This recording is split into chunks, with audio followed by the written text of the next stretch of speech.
Good afternoon, everyone. I'd like to welcome you to the City of Santa Barbara Planning Commission meeting for August 19th, 2021. And as I ask my colleagues to come online, I'm going to welcome Ms. Fennessy to join us for a roll call vote.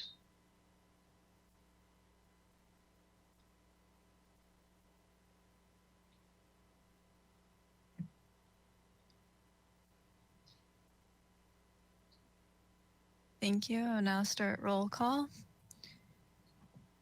Chair Schwartz. Here. Vice Chair Escobedo. Here. Commissioner Bonderson.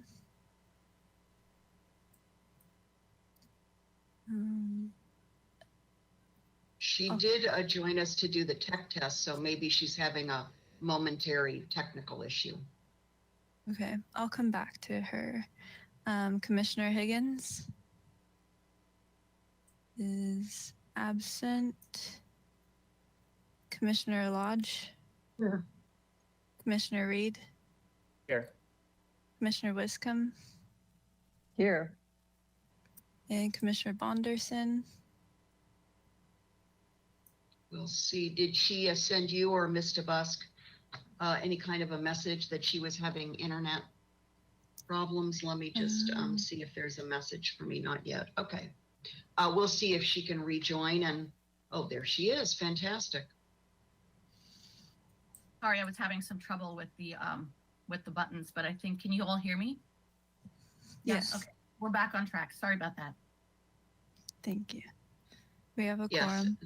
Thank you, Ms. Fennessy. It's an exciting day for Commissioner Higgins and his family. His daughter is going off to college, and he and his wife are taking the daughter there. So it's a new chapter in life, and we wish them well, and his daughter well, going to college out of state.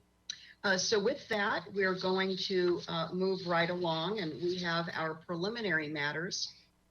Mr. Busk, could you let us know if we have any requests for continuances, withdrawals, postponements, or addition of ex-agenda items? Thank you, Madam Chair. We have none. Do we have any announcements or appeals? No announcements or appeals. Okay, at this point, we're going to item C, appoint a liaison to the Residential Multi-Unit Objective Design Standards Working Group. Would you like to tell us a bit about this from a staff perspective, Mr. Busk? Yes, actually, I will have Ms. Deisty give the Planning Commission an update on this. Oh, excellent. Welcome, Ms. Deisty. Yes, thank you. Good afternoon, Chair Schwartz and members of the Commission. So yes, I'm here today to ask for an appointment of a primary and sort of alternate liaison to a new work group that we're forming for the Santa Barbara Objective Design Standards Project. As you may recall, we were in front of you last year with Objective Design Standards for Senate Bill 35 projects, and we often talked about this follow-on effort. So we're now doing that follow-on effort funded by a grant from the State Housing and Community Development Department. We had a request for proposals and picked a consultant to work with us on this process, and they had recommended establishing a work group for this process. And the work group would be there to review key project materials and help us arrive at the draft design standards. We are also asking for work group members from the Architectural Board of Review and Historic Landmarks Commission and American Institute of Architects. In your memo or notice that you got about this, we would be having a minimum of 6 meetings over a period from approximately September this year till about October, November next year. And what else can I tell you about it? That's all I have to say right now, and I'm open to any questions. Thank you, Ms. Deisty. And just for everyone's reference, the working group means it's a non-Brown Act, so a non-public meeting, although they'll be reporting out periodically in a public fashion, correct? Chair Schwartz, can I correct that? Actually, we do want to invite the public to attend these meetings, so it will be a little different than last time. We would hold them as go-to webinar meetings, and the public can attend. So then let me ask you, because I thought we had direction from the city attorney's office that to name it a working group like we did last time when Commissioner Campanella and I were the liaison, working group connotes that it's a non-Brown Act as opposed to a committee or subcommittee. Could you look into that for us just so we're clear? But now that you said it's a Brown Act, a series of meetings, that's important to note, however for the proper naming is. Okay, thank you. How about questions for Ms. Dieste for those perhaps interested in being appointed liaison? Minimum of 6 meetings. Yes, Commissioner Wiscombe. Thank you, Madam Chair. Thank you, Ms. Dieste. What do you anticipate to be the meeting date? Is it going to be, the first meeting is on a Friday on September 10th? And do you anticipate there'll be Friday mornings from thereafter? Commissioner Wiscombe, yes, we do plan, if we can, to hold the meetings typically on a Friday morning. It seems to be the time that most people are available. That could fluctuate, but that's the plan for now. Any other questions regarding the role, the commitment, outcomes? I don't know if there's any questions about how this is going to be incorporated, the work of the committee, subcommittee going to be incorporated into the work that staff's going to bring back to the decision-making bodies? No. Okay. Why don't, anything else from you, Ms. Dieste, before we bring it back to the commission? Chair Schwartz, no, nothing else to add. Just Okay. looking forward to an appointment. Okay. Any interested parties, and we could start with a primary, and if we don't have an alternate today, we can work on that. Vice Chair Escobedo. Thank you, Madam Chair. I just wanted to express my interest of being a part of the work group. Great, thank you so much. Commissioner Lodge? I would also be interested on being a part. Okay, very good. Any other I was just going to add, I'm also liaison to HLC, ABR, and the Single Family Design Review Board. So I'm very much following what's going on in the design world. Mhm. Any other interested commissioners? Okay, well, I would like to nominate Vice Chair Escobedo to be our primary liaison. Thank you so much for stepping up. It was very rewarding and I think very substantive when Commissioner Campanella and I participated in the first go round for Senate Bill 35. So I'd like to put forward Vice Chair Escobedo as our nominee for the primary. Commissioner Wiscombe? Madam Chair, would you consider Commissioner Lodge as the alternate for that in your motion? Oh, sure, we can do both at the same time. So I'll come back to my motion and I'll nominate Vice Chair Escobedo as our primary and Commissioner Lodge as our alternate. Would anyone like to second that? Okay, thank you, Commissioner Wiscombe. Any discussion on that nomination? No? Okay. Ms. Fennessy, I think we need you to do the formality of the voice vote on this.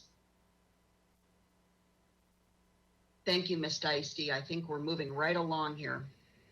Thank you, and I'll start the roll call vote. Vice Chair Escobedo, Yes. Commissioner Bonderson, Yes. Commissioner Higgins, or Commissioner Lodge, Yes.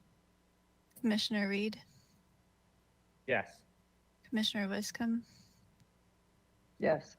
and Chair Schwartz. Yes. Thank you. Motion passes. Okay. Congratulations to the primary and the alternate, and we'll look forward to your reports back to our commission. Let's continue on, and the next is a review, consideration, and action on the draft Planning Commission meeting minutes and resolutions for August 5th, 2021. Are there any edits that you think are necessary to to this document. Commissioner Lodge, please. Yes, thank you, Madam Chair. On page 8, under Chair Schwartz's comments, the next to last line says, sorry, does not want it to be a finical burden. That I asked Ms. Hennessy to change that to financial, which is what it was supposed to be. And then under my comments on page 7 of 8, the first bullet, I'd like to add the phrase, I support Mr. Frederick's suggestion about one of the greatest incentives, which would be a higher FAR, and it was either implied or I didn't say it, but I would like for more affordable units. That is, would be a higher FAR for more affordable units. And I asked Ms. Fennessy to add that phrase. Very good. Thank you, Commissioner Lodge. Any other changes to this document? No? Okay, let's go ahead. Would somebody like to make a quick motion in a second, and we can move along as well with this? Commissioner Wiscombe. I'll move the Planning Commission minutes with the edits suggested, August 5th, 2021 minutes. I can second that. Great. We have Wiscombe and Bonderson. Ms. Fennessy, please do a voice vote on this motion. Thank you. I'll now start the roll call vote. Commissioner Bonderson, Yes. Vice Chair Escobedo, Yes. Commissioner Lodge, Yes. Commissioner Reed, Yes. Commissioner Wiscombe, Yes. and Chair Schwartz. Yes. Thank you. Motion passes. Thank you, Ms. Fennessy. Now we're going to go to our we're actually going to go back to Mr. Busk to see if there are any comments from members of the public not on our agenda today.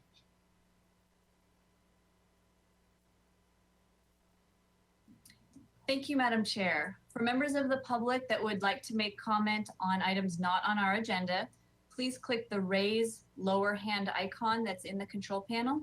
And if you see a red arrow pointed down, it indicates that your hand is raised. Each person has 2 minutes to speak. And at this time, I'm not seeing anyone from the public that wants to provide general public comment. Ms. Fennessy, have we received any written correspondence? Thank you, Ms. DeBusk. We received 2 general public comments from Eileen Casanova and Brandon Gross, which were distributed to the commission prior to this meeting. Thank you both. Very good. Now we're going to go to our first new item. And when we have that up on the screen, I'm going to go ahead and read that. It's 501 Ninos Drive, and this is the Dwight Murphy Field. And this is a renovation project that consists of renovating an existing 8.3 acre city park and includes the conversion of existing grass regulation size soccer field to a multi-sport synthetic turf field. I'll very quickly read the rest. There's quite a bit to this project.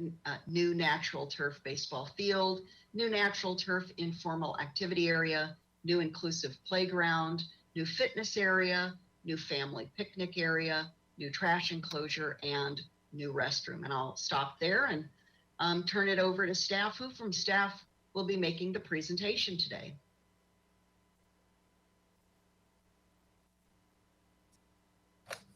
Good afternoon, Madam Chair Schwartz and Commissioners. I'm Kathleen Kennedy, Project Planner and the Case Planner for this project today. Good afternoon. So the project is the Dwight Murphy Field Renovation Project. And I'll be going over mostly the bigger picture items and the processing of this and the planning issues. And the applicant will be going into more detail about the renovation details and the renovation areas on the site. So next slide, please. So here's the project site. It's located at 501 Ninos Drive, located between East Cabrillo Boulevard and the freeway, as shown here. It's in the coastal zone. It's approximately 8.3 acres in size. And it does consist of 7 separate parcels, as you can see here, with a few street easements going through. So we'll be working on that. Next slide, please. The applications required for this project are a coastal development permit because it's in the coastal zone, approval of a development in the PR zone and coastal zone, and then a tentative subdivision map for the merger of those 5 lots I just showed you and the vacation of the right-of-ways and dedications of new easements and such. Next slide, please. So here is a slide of the existing site. You can see, we'll start from the left here. On the left side is the existing parking lot. And then there's more additional parking to the top of the slide next to the existing restrooms and playground area. And then at the very top is the existing Sycamore Creek Reach area. Then in the center is the existing soccer field and baseball field. And then to the far right in the corner there is the existing fitness area. And then we have Ninos Drive to the right and Port Lamar to the lower area. Those are city streets, city right-of-ways. And then we have what we call the Park Road over to the left and above the top of the park. And that's actually just a road through the park. It's not a standard city street. Next slide, please. So I'm showing this slide, which is the demolition slide to show the tree protection and removals. So all the trees shown in yellow are to be removed. That would be 37 trees to be removed. You notice they're the majority of them along Port Lamar Drive there. In green, those are the trees to be protected, and there are 33 of those. And then there are 5 trees to be relocated, and they're shown in blue. And then also shown on this is the demolition of the existing restrooms and the playground area and the youth baseball field. Next slide, please. So here's the proposed site plan for the renovation project. I'll be starting giving some of the main elements and going over those starting from left to right. So if you look at the lower left corner of the slide, there'll be a circulation change here. Traffic will not be able to enter the Park Road from that intersection. So when you come towards that intersection, you will only be able to go to Port Lamar to the right. And that is a change. This parking lot here on the left side will be reconfigured somewhat. Then we look to the center, there'll be a new synthetic turf soccer field, a new field entrance above that, new fitness area just to the left of that entrance, and another parking area that's been reconfigured. And then to the right, there's a family picnic area with a shade structure. And then just below that would be an open informal grass area for various activities. And then below that is the new youth baseball field. And then directly to the right of that is the new playground, which is to be accessible and an all-inclusive playground to allow children and adults of all abilities to benefit from this space. And then just to the left of that, at the lower area, is the location of the new restrooms.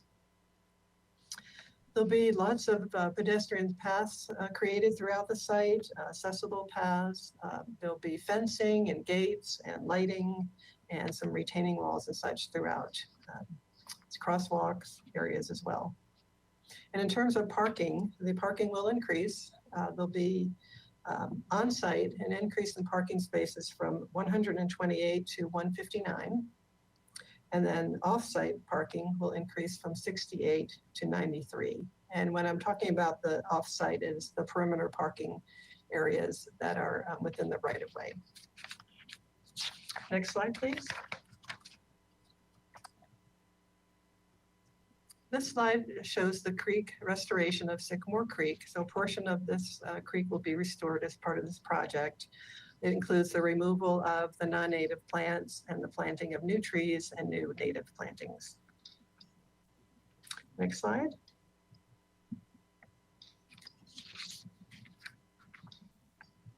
Next slide, please. Thank you. So there have been many prior reviews of this project. It did go to the ABR on 2 occasions. They found the compatibility analysis criteria have been met. They stated that it's a positive contribution to the community and that the design is exceptional. They did have some comments and questions about the spectator seating area and whether it was adequate or not. And they had some questions and suggestions about the trees along Port Lamar and that ability to perhaps block some of the lighting for those neighbors across the way. And this project, of course, will return to ABR after PC approval. And then just recently, July 28th of this year, the project went to the Parks and Recreation Commission. They received the presentation, and then they made the Park and Recreation Zone findings as well, and recommended that the Planning Commission approve the project. Next slide, please. In regard to environmental review for this project, a biological survey report was prepared. It included recommendations regarding bird nesting and creek protection, and those specific recommendations have been added to your conditions of approval attached to your staff report. Specifically, D2, F7, and F8 are from that particular report. In regard to trees, there are trees being removed, but there are 125 new trees being planted, and that's greater than a 2-to-1 ratio. I think it's actually more like a 3-to-1 ratio for replacement of the trees. In regard to cultural resources, this site was on the potential historic resources list at one point, and it was determined not to be a historic resource, and it was removed from that list. In regard to hazardous materials, there's potentially some hazardous materials as you get closer to the railroad. Just north of the site there. The project was changed somewhat to avoid that area, to not make any, disturb any soils on that side of the project site. And then it was determined that no transportation impacts are expected for this project. Next slide, please. In regarding to the zoning ordinance, the development standards in the PR zone are specific to setbacks, lighting, location of play areas, and parking. In regard to the setbacks, there's a 10-foot setback on the perimeter of the project. The project doesn't meet that, except for there are a few existing parking spaces that are existing that are going to remain in that location. They do encroach into that 10-foot area, but they were they're conforming, or excuse me, non-conforming, and are able to be to remain in that area as part of this project. So no need for a modification or any changes. In regard to lighting, the applicant submitted a photometric study to demonstrate that there would be no lighting impacts on adjacent properties. The location of the play areas, although things have been moved around on the site, this has been a park for many, many years. It's compatible with the area, and it is similar to what is there currently. And then in regard to parking, it meets parking requirements of what's needed for this type of facility, and does increase the number of parking spaces provided for this facility. Next slide, please. So the project, it needs to be consistent with coastal policies in order to approve the coastal development permit. This is an existing park. It has been and will continue to be consistent with coastal policies. I've given many details about the policies in the staff report, and I've just listed here the specific policies that staff considers them to be consistent with. That's land use and development. It's an existing park that is being renovated. Public access, providing access for recreational facilities in the coastal zone, visitor serving facilities. It's addressing biological resources and water quality through the conditions of approval, and the scenic resources and visual quality policies are being, they're consistent with those, and that they are, the park itself is a scenic resource in the area, and it's being improved. Next slide, please. So there are 4 groups of findings required in order to approve the project. They're listed here. There's many, many findings, and they're listed on page 9 and 10 of your staff report, but I've kind of put the main points of the findings here under each. So for environmental review, it's related to it being consistent with the general plan, and we feel that section 15183 is appropriate. For the coastal development permit findings, we've determined that it is consistent with all coastal or applicable coastal policies. In regard to the park and recreation zone findings, which are mostly related to benefit to the community and being compatible with the neighborhood. And then the tentative map overall means that it's consistent with the Subdivision Map Act, zoning, and the general plan. Next slide, please. So therefore, staff recommends that the Planning Commission approve the coastal development permit, the development in the PR zone and coastal zone, and the tentative subdivision map, making the findings outlined in section 9 of the staff report and subject to the conditions of approval in Exhibit A attached to your staff report. And that concludes my presentation. Wanted to let you know that Michelle Bedard from Transportation Planning Public Works is here. She's available to answer any questions regarding transportation and circulation. And that concludes my presentation. Thank you very much. Thank you, Ms. Kennedy. And today, serving us as our Assistant City Attorney is Mr. John Doimus. Ms. Ostringer is away, so if there are any need for legal advice, legal counsel, we're going to ask Mr. Doimus to join us. So with that, Mr. Busk, if you could please start to look at whether or not there are members. Oh, and there's Mr. Van Mullum. Wait. Do you have a presentation for us as well, Mr. Van Mullum? Chair Schwartz, yes, I'd love to give you a presentation. I'm going to try to keep it under 15 minutes. This is Very good. almost a 9-acre site, so I will do my best. Should I start? Yes, please. Excellent, thank you.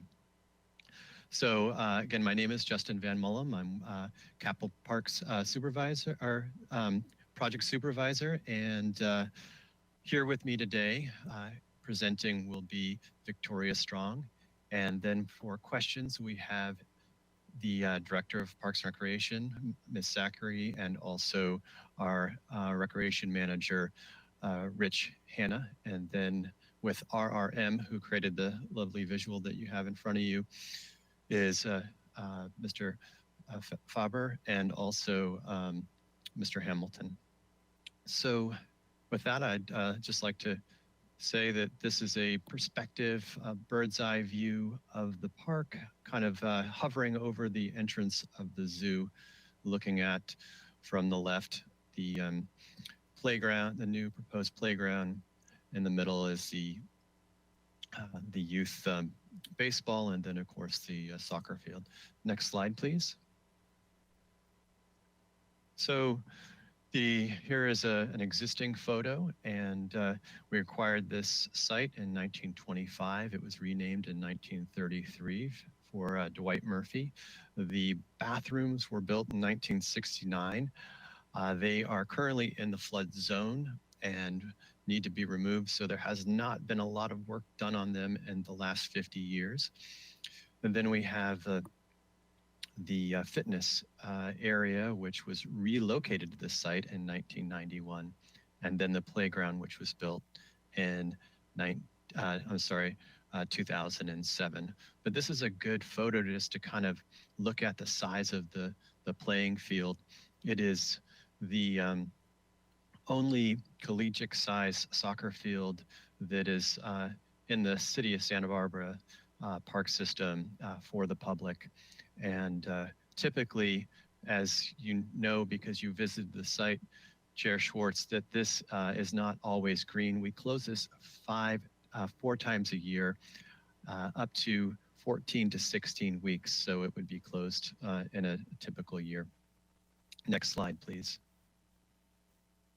So we started our process in 2018 with a community meeting on right next door at the zoo with all the different options that the community might want for amenities. And then the community voted on those options, and we came back with some site plans showing different possibilities. And then the community voted on those again. We had 2 more on-site meetings honing this project, and we also had on-site surveys that we reached over 150 members of the public. And then, of course, the public hearings that our planner spoke about.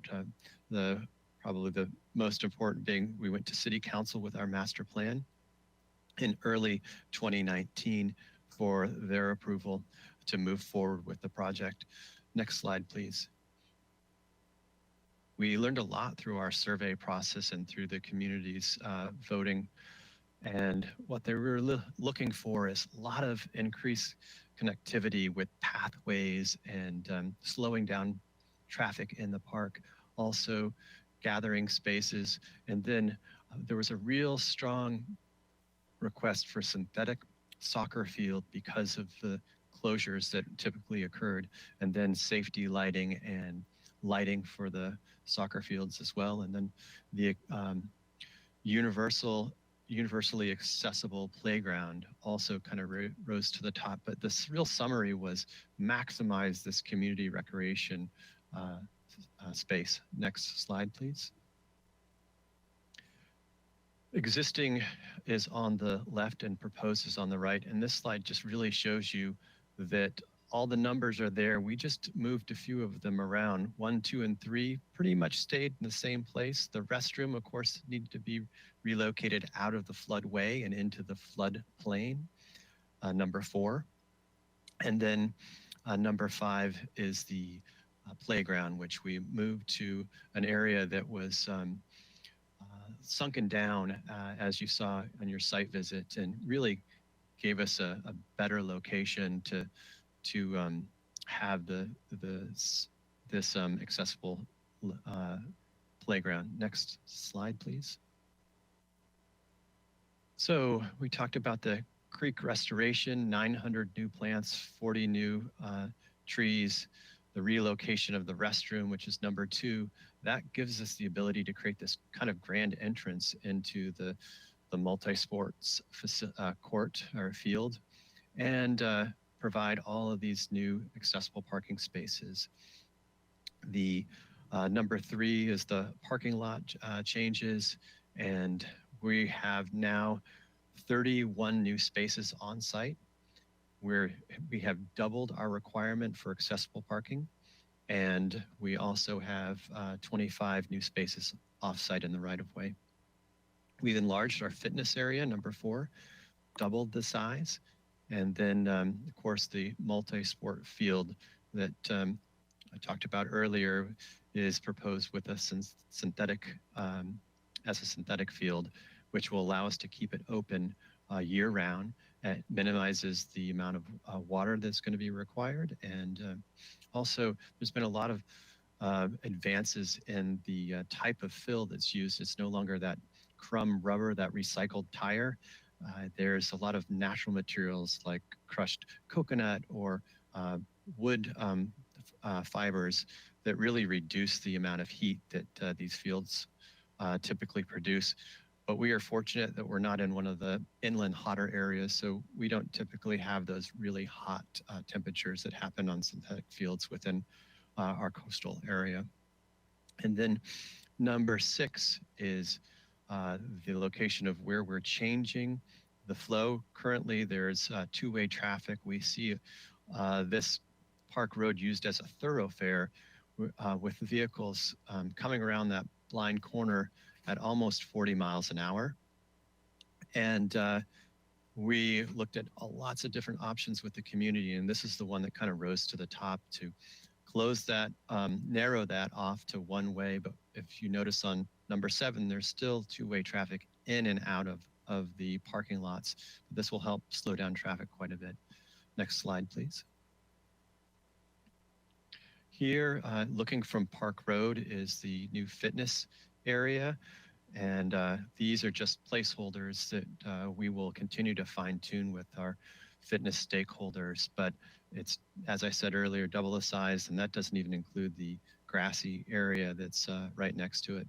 But this is a good place to point out the 10-foot walkways that where we can use to circulate around the park. Currently, there's no sidewalks and very few walkways within the park today. Next slide. This just kind of gives you a quick glimpse of all the work that we've done with our fitness stakeholders. And one of the things that we learned was that they're really looking for strength equipment and not so much of the cardio equipment. Next slide. So you can see A is Niños Drive. Currently it has parallel parking on both sides. We've worked with transportation engineering on lots of different options, and this is the one that seemed to fit the site the best. We're changing it to head-in parking, which will give us more parking within that area, and it also allows us to provide the 4 accessible parking spaces that you see along Niños as well. And then B is the family picnic area. C is the field, the youth baseball field with natural turf. And then letter D is where we've moved the restroom buildings. And there's a 8-foot difference between the sidewalk and the finished floor of the restrooms. So we have a ramp that goes down that connects the 2 areas. And then we have the letter E, which is our playground, the Inclusive All Abilities playground. Next slide, please. So this is a great slide to kind of point out the 50,000 square feet of natural turf that we'll be able to provide by switching where the baseball diamond is on the site. It really opens things up for users of the picnic area, which is under that shade structure. And then also all the bike parking that we've added. Currently, there's 0 bike parking. We have 30 bike spaces peppered around the site. And then again, all of the pathways that kind of are now connecting all these amenities. Next slide, please. So in 2016, the Gwendolyn Strong Foundation came to the department looking for a location for the first All Abilities playground in Santa Barbara. The foundation is named after Gwendolyn Strong, who was born with spinal muscular atrophy and lived to the age of 7. She brought joy into all the lives of people she touched and spent a lot of time in playgrounds. But unfortunately, those playgrounds aren't meant for someone who is largely in a wheelchair and needed assistance breathing. So when they came to us with a partnership in 2016 to create a whimsical play space with unique zones, we started communications, and today you'll have a better chance to see this design that fosters social, cognitive, and physical development with the musical garden, the swing zone, the spinner zone, and the sensory garden, and of course the multi-level magical tree. Next slide, please. Here is the playground seen from a bird's eye view. And one of the things I want to point out here is that we chose this location because of that elevational change where you see the magical tree or tree house right there on the corner of Niños and Porlamar. It's 70 feet off of the property line, so probably 90 feet off the curb. And it is, there's an 8-foot difference in elevation, and then it's surrounded by all these trees, so it really feels planted within the site, and it helps kind of blend everything in. Next slide, please. So there was some questions about how bright things were in our perspectives, and I wanted to show you some real life photos. So on the left is some of a close-up of the magical tree house, and then on the right are some actual photographs of what the treehouse might look like when it's constructed, and the toadstools and the little grassy knolls. Next slide, please. And so we have the restroom buildings. Now these are modular, and they are 4 out of the 6 are fully accessible. They're also only 9 feet 8 inches tall, so that means that you're only going to see about a foot of them from the sidewalk, so you'd mostly be looking at the roof.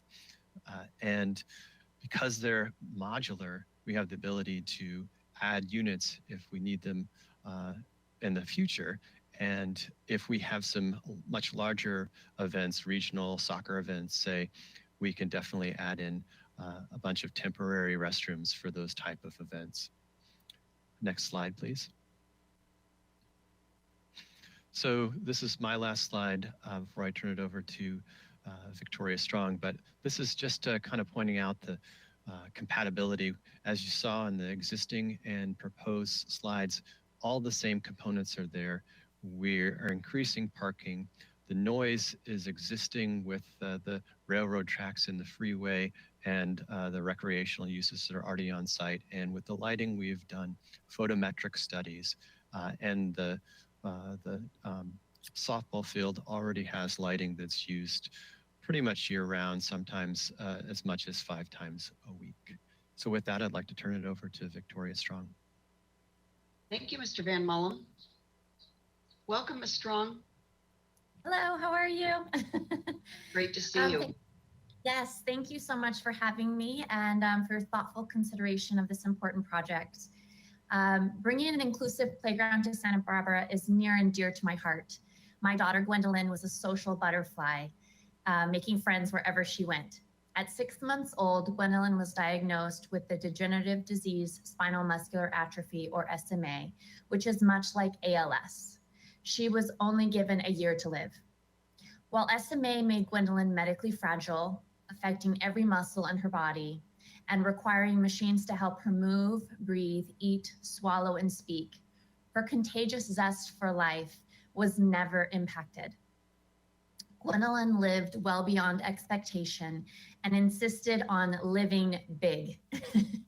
Attending school full-time, dancing hip hop with her 2nd grade class, and running multiple half marathons in a specialized wheelchair.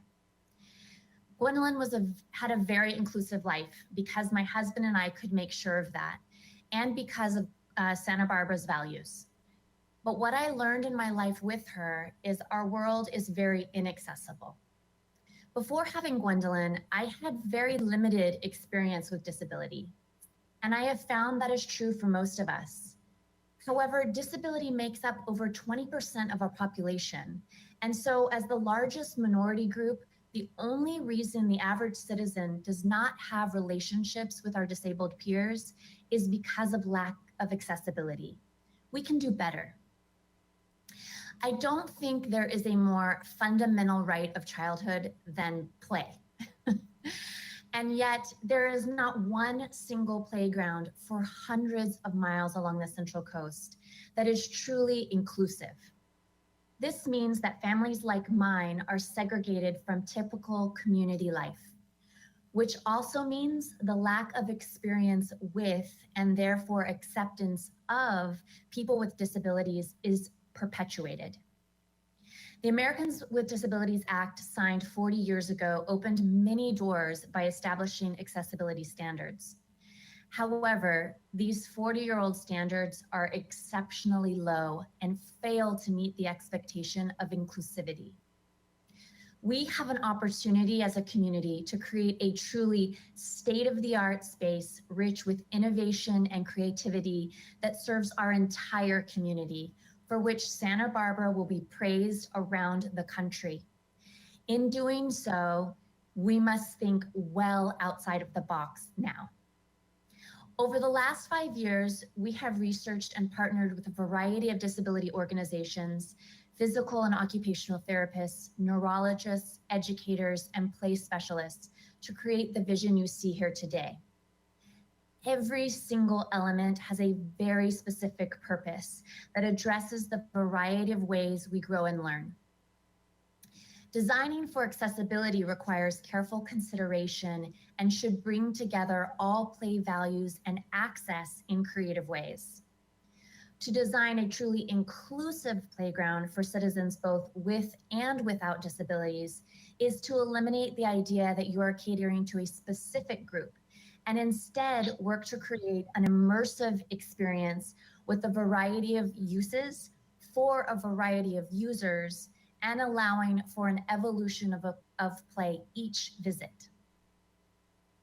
For example, even surfacing allows wheelchairs and walkers to roll easily and offers secure footing for the little ones just learning to walk, seniors with vision and balance issues, and even use in physical therapy across age groups. Bright, contrasting colors in surfacing provide clear pathways for vision impairment and planning strategies for early childhood or those with processing disorders. Color also gives sensory input, acts as a partner with the surrounding structures, and increases the variety of play activities available, while also sparking imagination. The majority of equipment chosen is designed to be sensory rich so all children can participate with peers. Items with varying levels of challenge, such as spinning equipment, allows children of different abilities to take part in the same type of activity next to each other.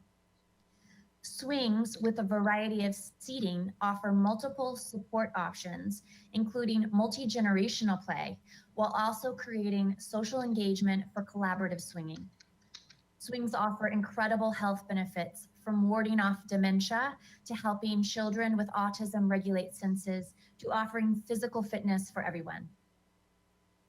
Based on the theory that music is the universal language, the music zone helps children from all backgrounds relate to each other.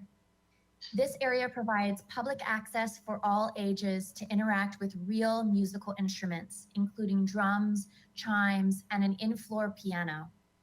The instruments are designed to make it effortless for people to play music together. The distinct tones were specifically chosen to blend together to create soothing sounds.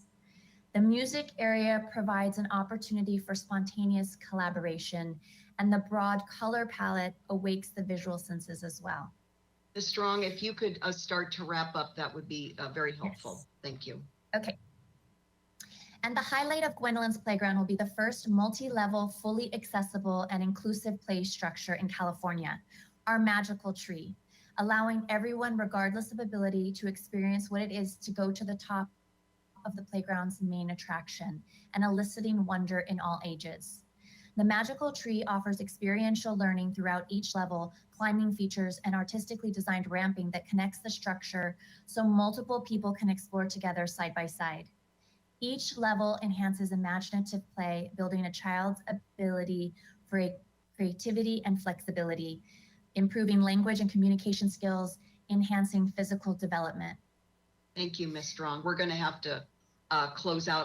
I was unaware there would be 3 presentations, so this is a little bit more elongated than we were planning for. So I want to thank you so much. This has been so informative. And if you can stay with us, we'll see if there are any commissioner questions for you. After we do public comment, we'll come back to the commission and the commissioners will go ahead and have a chance to ask all of their questions. So let's do this. Ms. DeBusk, if you would please rejoin us to see if we have members of the public who would like to speak on this item, and I'll ask my colleagues to come back online. Yes, thank you, Madam Chair. For members of the public that would like to comment on this item, please click the raised lower hand icon that's on the control panel, and I will notify you when it's your turn to speak. Each speaker will have 2 minutes. And at this time, it looks like we have at least one public speaker, so I will call on BB Longstreet, and then we'll continue with any other speakers that raise their hand. BB Longstreet, you have 2 minutes. Thank you. As a longtime commissioner for Parks and Recreation, this is one of the most exciting projects we've seen. This rivals Kids World and the opening of Chase Palm Park, and it's a gift to our community. Victoria Strong gave you a crash course in what the design of this park will bring. As someone with a disability myself, I look forward to a place that my grandchildren can interact with other children who are differently abled, because that's where questions come. That's where people learn, and that's where we grow together. This park has benefits not only for the differently abled community, but it has benefits for all of us. The youth baseball field will be renovated and new with bathrooms that are accessible to families out of the floodplain. The soccer field, 25 years ago when I joined Parks and Recreation, we had a field study that we were deficient in fields. We continue to be deficient because we have no space. Being able to utilize them throughout the year makes a huge difference to the public. And the fitness community, that's an important site for those, and they want that strength equipment. The young men that meet there have come to Parks and Recreation Commission and been very vocal about what they want, and they've been heard. So I'm excited about this project. I think it's a gift to the community from the Gwendolyn Strong Foundation. I think that the park will be a gift to the community, and I hope that it moves forward today with ease. So thank you very much. Thank you, Ms. Longstreet. Ms. DeBusk, any other public commenters on this item? Yes, thank you, Chair Schwartz. Our next speaker is Kathy McGill. Kathy, you have 2 minutes. Thank you. Good afternoon. I'm Kathy McGill, and I'm the current chair of the Parks and Recreation Commission. And I'm here on behalf of the commission, and I'll echo what BB just said. We wholeheartedly and enthusiastically support this proposed renovation.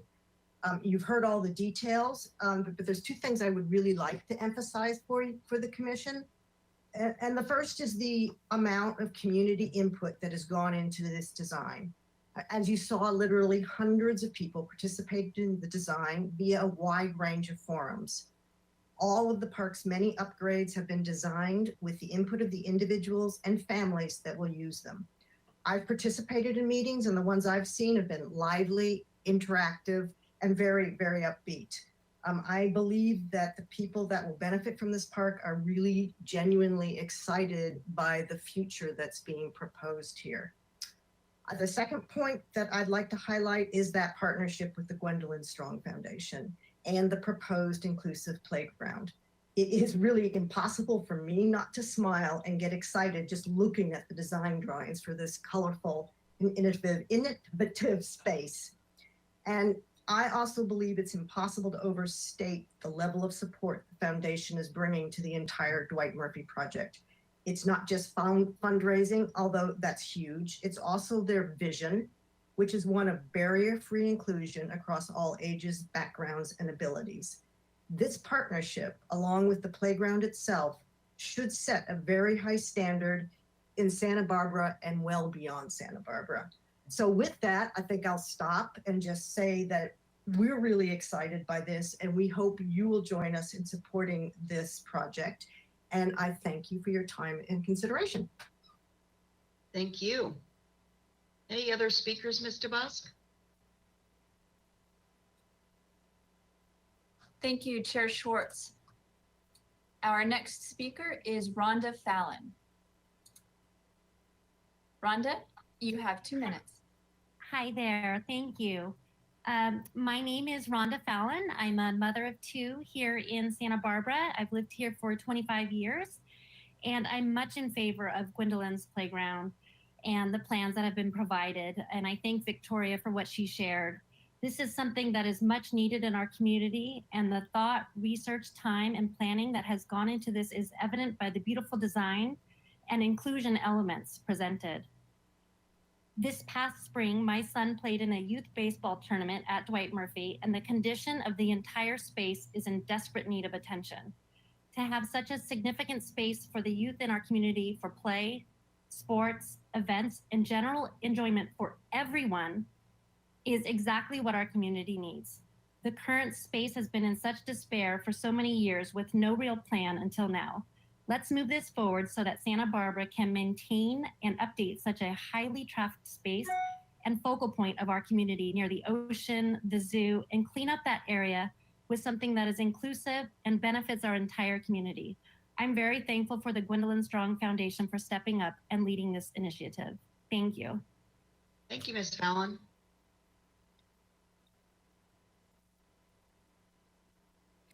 Thank you. And that is our last public speaker at this time. I would like to inform the public that if they'd like to become an interested party on this project, that they can send an email request to pcsecretary@santabarbaraca.com, or sorry, santabarbaraca.gov, or they can call the phone number on the screen or submit a written request. And all of this information is on our Planning Commission agenda for reference. And with that, Ms. Fennessy, did we receive any written correspondence on this item? Thank you, Mr. Busk. We received 17 public comment letters that were distributed to the board prior to this meeting. Thank you. Okay, we're going to bring it back to the commission now for questions of any of the presenters. And again, if there's any legal guidance that you would like, we have Mr. Doima standing by. Who would like to go first with questions of any of the presenters? Commissioner Wiscombe? Thank you, Madam Chair. I had one, but it's blossomed to three. Just quickly, I think this is for Ms. Bedard. Is she available? She's the transportation representative, right? Yeah. See if she comes Yes. on. Well, just there she is. Mhm. Your hair's gotten a lot longer since last time I saw you, I think. My question is, I think at the zoo, if you're not a member, you pay for parking, right? So I'm wondering what is going to stop people from parking at the park and then walking over to the zoo, where at the park you can park for free. So have you considered that, and do you have a solution to that? Oh, well, you're muted. We can't hear you. Sorry. Sorry. Thank you, Chair Schwartz and Commissioner Wiscombe. That has not come up as an issue at this point. I think the applicant, Justin Van Meulen, would explain that, there will probably be signage that explains that the parking is intended for park users. However, at this time, we haven't really discussed any specific limitations to distinguish the parking. Okay, so would you recommend signage be installed that, no zoo parking or something to that effect, so this doesn't become a regular thing? I mean, I think most people that visit the zoo from out of town wouldn't know to do this, but people that are not members of the zoo that visit from within the Santa Barbara area, might try to beat the system, shall we say. So yes. Would you recommend signage? I think at this time, I would refrain from recommending any additional signage. We have discussed with the applicant, that if there's any issues post-construction, once the project's all built, that we could reevaluate any issues at that time. Okay, that's fine. Okay, good. Thank you, Ms. Bedard. That was the only question I had. And then I think this is for Mr. Van Meulen, if he could come back on, please. I just have two quick questions, and then I'll be done. Chair Schwartz, Commissioner Wiscombe. Okay, thank you. The first question I have is, in the first meeting with the ABR, they were not in favor of the artificial turf, but in the second meeting minutes, they didn't mention it. So is it because you went back to them with the natural products for the infill, the crushed coconut and wood fibers? Did they then take that off the list? Chair Schwartz, Commissioner Wiscombe, my recollection is that there wasn't a lot of information given about the synthetic turf at the first meeting. as far as how much it's changed and also how much community support we had for it. Also, how often we have to close the fields if during the year. So they just didn't have the adequate information to evaluate the synthetic turf. Okay, so at the ABR meeting, you gave them the same information that you went over with us thoroughly on the site visit then. Is that correct? That's correct. That is my recollection. Okay. Yeah, thank you very much. Okay, and then my third question, I figured that was probably the case, but my third question is about bike spaces. You said you're adding 30 bike spaces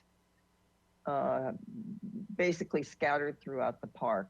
I'm thinking, you know, I'm thinking that number looks low to me. And I don't know, is there, Ms. Kennedy would know this, is there a required number of bike spaces or, and do you have the ability to add more? It just seems like 30 for what's going on at this park is my gut just tells me it's not going to be sufficient. Chair Wiscombe, we certainly have the ability to add more. We do have different areas. When we were going through the process with transportation planning, 30 was a number that they were quite happy with. We were starting from 0, and like I said, they are peppered within the park, but we certainly have other areas where we can put in more bike parking if the need arises in the future after the project's been developed. Okay, that's great. That's really all I wanted to know. So that kind of goes in the reevaluate after the park's been in operation for a while, the bike spaces as well as the zoo parking, if that becomes an issue. So, okay, that's all I had. Thank you very much. And thank you, Madam Chair. I'm done. Okay, thank you, Commissioner Wiscombe. Commissioner Bonderson, questions for staff? Yes, thank you. And the app. I'm not exactly sure who this question would go to. I assume it may be city staff. It's with regard to parking. Who wants to jump in here and help me with a parking question? Probably Mr. Bedard, I would think, from transportation planning. Oh, Ms. Kennedy? Ms. Kennedy, I was thinking it might be city staff. I'll ask the question, and if it's not you, we'll go from there. I was very interested in some of the imagery that was provided in our staff report. I think it was very helpful. These colored images that were provided both in the presentation and the staff report, and it shows really clearly that there's a lot of parking lined up right at the park. Now, my question is, because this is meant to be an accessible park, is there a minimum parking requirement for ADA handicap parking placards? And if we do have a minimum, has that been increased to accommodate the fact that we're really trying to make this park accessible and we want to give as many of those parking spots, parking types, a priority in this location? Chair Schwartz and Commissioner Bonderson, I think Justin Van Mullum can answer that about the parking. I just want to say in general that there's no specific number that is required for this. It is open to Community Development Director and Public Works and staff to determine what the actual correct number of parking spaces would be. So I'll pass that along to Mr. Van Mullum. Thank you, Ms. Madam Chair, Commissioners. So when we started to develop this project, we looked at what our parking need was. So we started from there, and then we can then figure out what our required number of accessible parking spaces are. So typically every 25 parking spaces, you need at least one accessible space. And what we did is we doubled that. So I think we were required to have 7 accessible parking spaces within the site itself on parkland. And I believe our number is double that. And So 16, I think, is what we ended up with. So 16, they're scattered throughout this project, not just lined up at the accessible park playground? Well, we have them in multiple locations because we have multiple paths that you could take. So there are 4 parking spaces that are right along Ninos Drive that are in the right of way. And then we have, I think it's like 6 or 7 that are right in front of the main drop-off area that are, I don't know if you can see, I think it's number 17, but it's right in front of the main drop-off area for the multi-sports court. And then in the triangular lot, there's several other accessible parking spaces. So every space, in case it's full, has accessible parking spaces.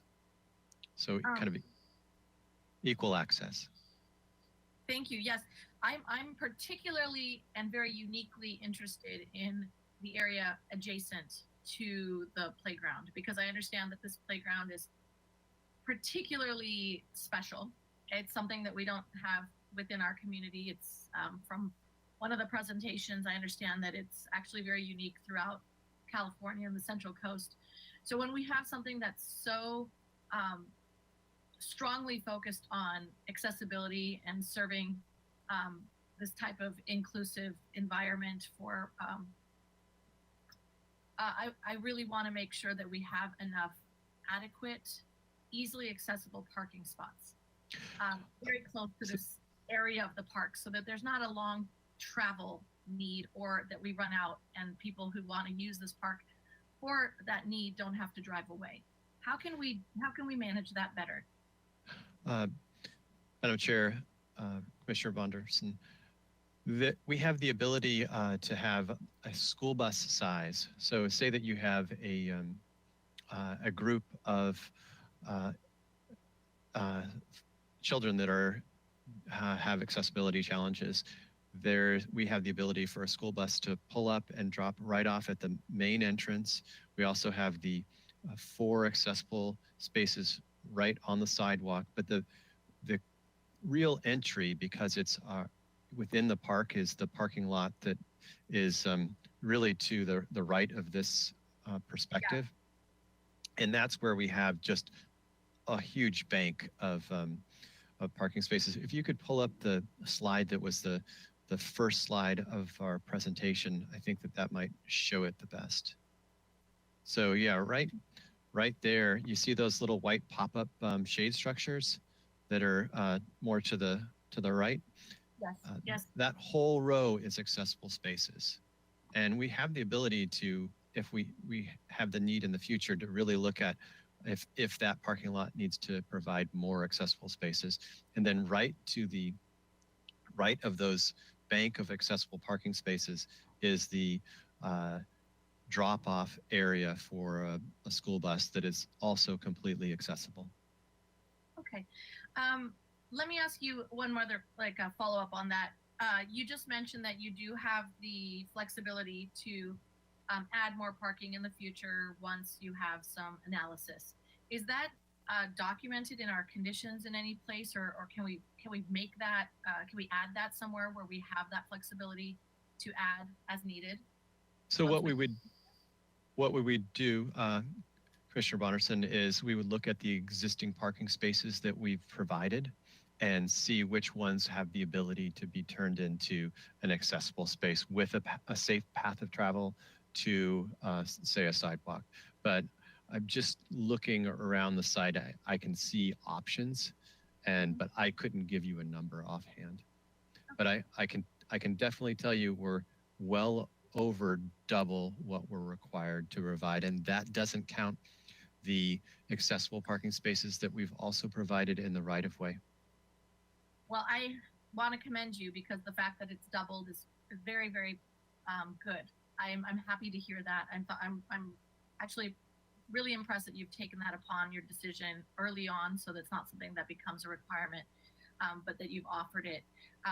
As a person who has had 6 knee surgeries and I've had temporary limitations, and I've used temporary placards in the past. I have been in the situation where I've had to drive away when I couldn't get access to where I needed to go. And so that is an issue that is at the top of my thoughts when I see the impressive, offer that has been put here. There's something that is unique that is being offered to our city, and I don't want anyone to ever have to drive away. So in the event that we do find data that supports the need, I would like to make sure that that's available as an immediate option to add parking. So potentially in our deliberations, I will bring that up again. I do have one other question. It has to do with the park. Perhaps you can help me with this question as well. And if not, we'll find the right place to aim it.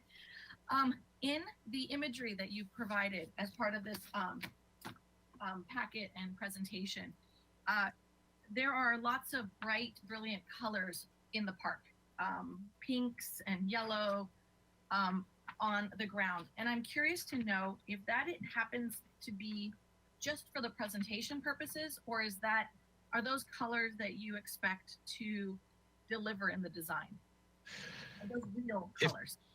If we could, if you could go to the slide that's labeled Treehouse, and I can just address that question. Yeah, those were for marketing purposes, and it's definitely difficult to get the colors to look like they would in real life. And that's why I provided this slide, because it gives you a better idea of what those colors could be like. Now, that doesn't mean to say we don't want things to be bright, vibrant too. So if you, don't have the ability to see as an able-bodied person might, that you would be able to follow these colorful paths and stay out of, much like we have truncated domes that are federal yellow. But you can see that for the most part, we're trying to keep the treehouse looking more like a tree to blend into the surrounding area, and the toadstools will look more like they do in the photograph than they would in the actual imagery. Thank you. I'm particularly curious about image L9. If you can, whoever's driving can bring that up. L9 in the plans? It's I don't know if you have an L9. It looks something like this. That may be in my slides for under questions. Perfect. Perfect. That's it. So my question is more about the color of the surface, the pavement surface, the ground surface. This vibrant, I think it's a pink or a purple. We have on the site plan, which happens to be L8, there's some yellows as well. Just curious to know, are those real planned colors that you expect to present on the ground? Well, they are real planned colors, but they in real life don't look as vibrant as they do in a perspective like this. And I think that because these are being used for marketing, there definitely was an interest to make them as vibrant as possible. Thank you. I completely understand the marketing value, and I certainly get excited about these colors. But the question I had that pertains to this is, are there any types of studies or anything else data-wise that you know from previous experiences elsewhere, if these colors attract bees or is there any sort of birds? Do birds that are in our natural habitat nearby get negatively impacted by these colors? Or anything that we should be concerned about, animal-wise, nature-wise? Chair Schwartz, Commissioner Bonderson, I have not heard of birds or bees being affected by bright colors. This is not the first park like this, and those other parks have definitely enjoyed these bright colors. So I think if that was the case, we would have heard about them before. The group RRM that did this incredible perspective, they have worked on a couple of these types of playgrounds before, and that has not been something that has come up. Thank you very much. I'm not against these colors. I was just interested to know if there was any background data. Thank you for your time. I appreciate it. Madam Chair, that concludes my questions for now. Thank you, Commissioner Bonderson. Which of my colleagues would like to go next with questions? Commissioner Reed. Oops. Thank you, Chair Schwartz. Just two questions. Really for the sake of the public and the record, could Ms. Kennedy or Mr. Van Molen come on and speak to the stormwater requirements, specifically why this project does not qualify for a Tier 4 versus Tier 3?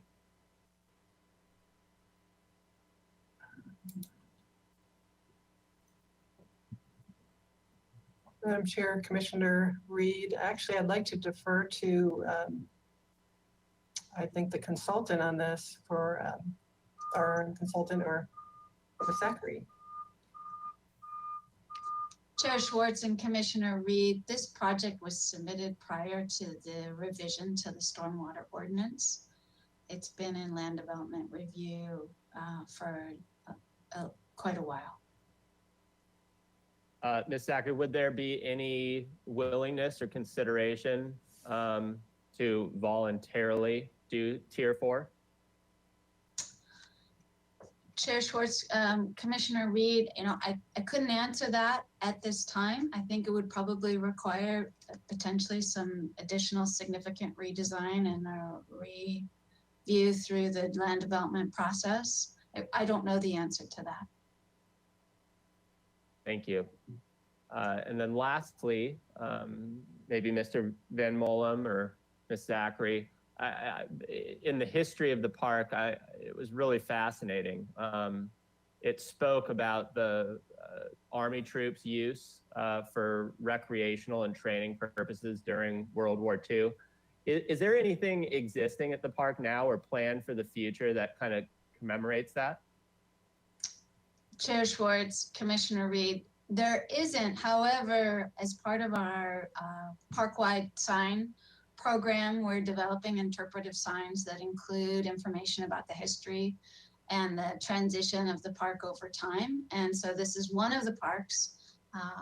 Cabrillo Ballpark is another one that was used by the military in World War II, as well as the Cabrillo Pavilion. Great. That's it. Thank you. Thank you, Chair Schwartz. Thank you, Commissioner Reed. Other questions? I'll wait a minute to see who, Vice Chair Escobedo. Thank you, Madam Chair. I think my first few questions are going to be for Mr. Van Molen.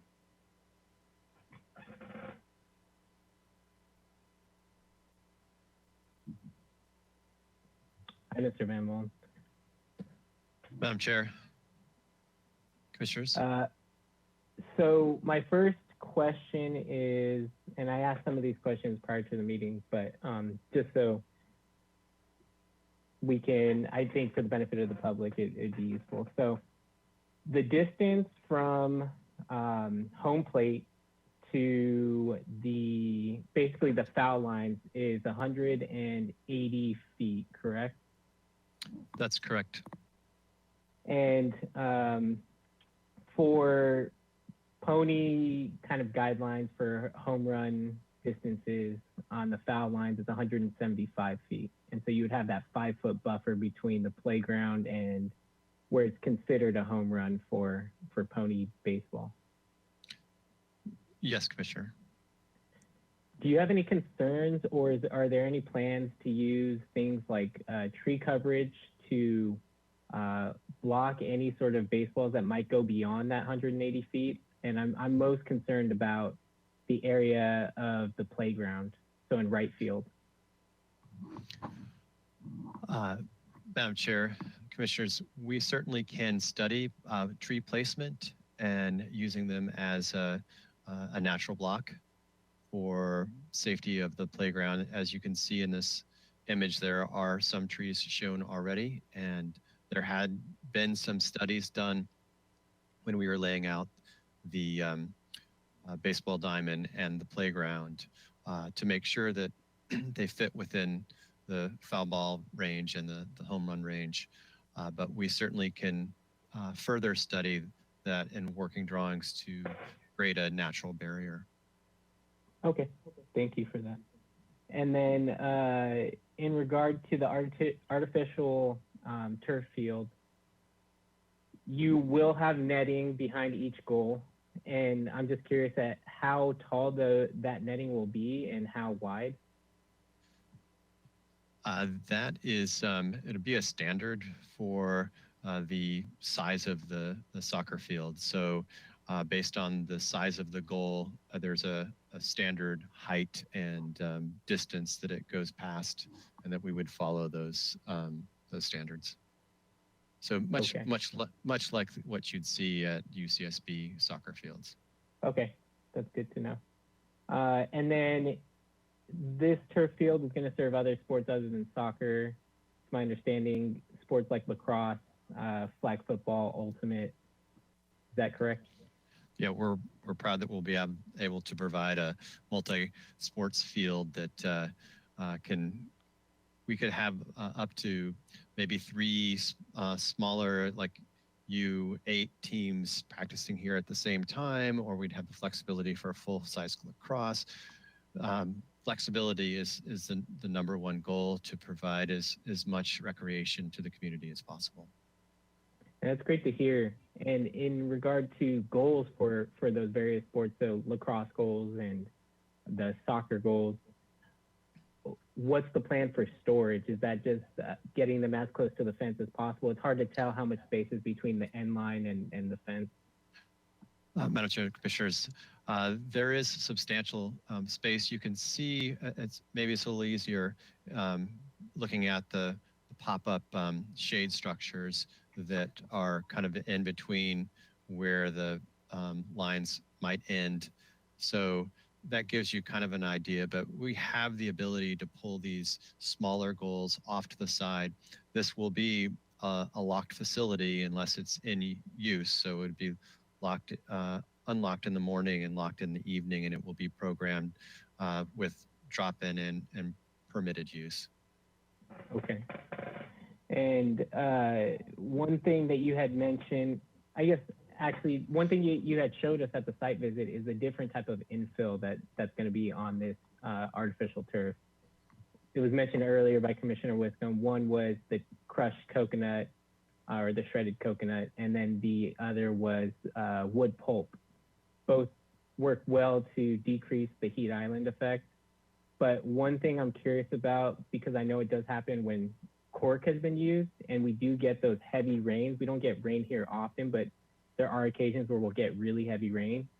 And one thing I'm curious about is, with those two infills, are there situations where you get them a pool of water and the infill rises and it gets distributed so that you end up having to go back onto the field and redistribute the infill so it's even, if that makes sense? I am going to defer to our recreation manager on this question because that is definitely his expertise. Chair Schwartz and Vice Chair Escobedo, Rich Hanna, Recreation Manager. That's a great question. In fact, I was just talking to one of our turf consultants the other day about these cork products that are lighter. The potential is they will lift up out of the monofilament fibers and could shift it during a large rain event. All that would mean for the department is we have to come in and with the equipment that we'd be procuring to maintain the field and redistribute that material back into the fibers. So on average, we're going to be sweeping the field every 3 weeks. And so if we have to go in and do an extra sweeping after a large rain event, we would do that to redistribute the materials to the right locations. And so we would not be contracting out. We'll have the equipment to actually do that in-house. Correct. The plan would be that we would have equipment in-house that our existing park staff can use to maintain the field on an annual basis. Then we'd be looking at a semi-annual contract with field experts to come in and actually redistribute everything correctly and fully sanitize the field. So ongoing staff efforts and maintenance with a semi-annual contract for what I would consider more professional work that's outside of the scope of our staff. Perfect. That's really helpful. And one thing I was thinking as I was looking at this project is what has happened in the last 4 to 5 years and in regard to field maintenance. And one thing that does happen, unfortunately, is we do get wildfires and we get ash that falls onto the field. And so I'm curious of where's the water source if we wanted to water down the field, because that was mentioned at the site visit. And then the second is would it be similar? We would have equipment that we would be able to clean the turf in the infill?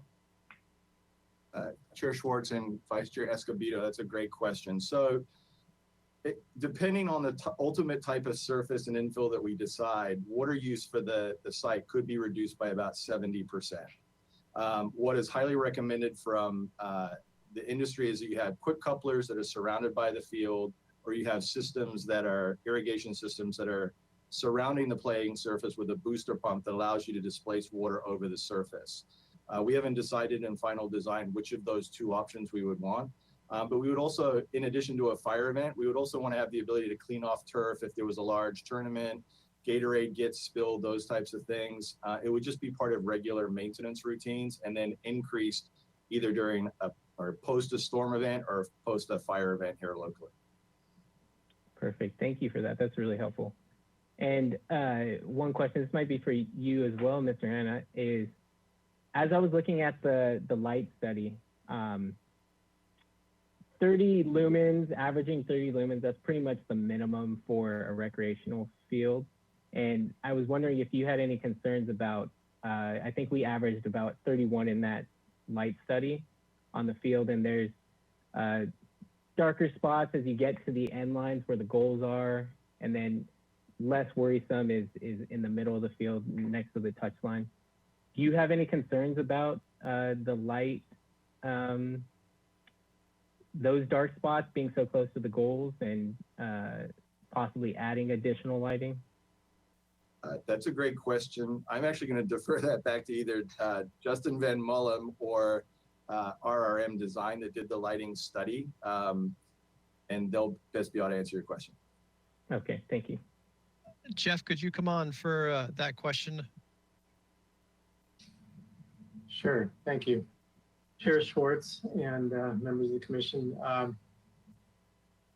The lighting study was done by the lighting manufacturer, and it was trying to balance, the quality of the sports lighting needed with the city's ordinance for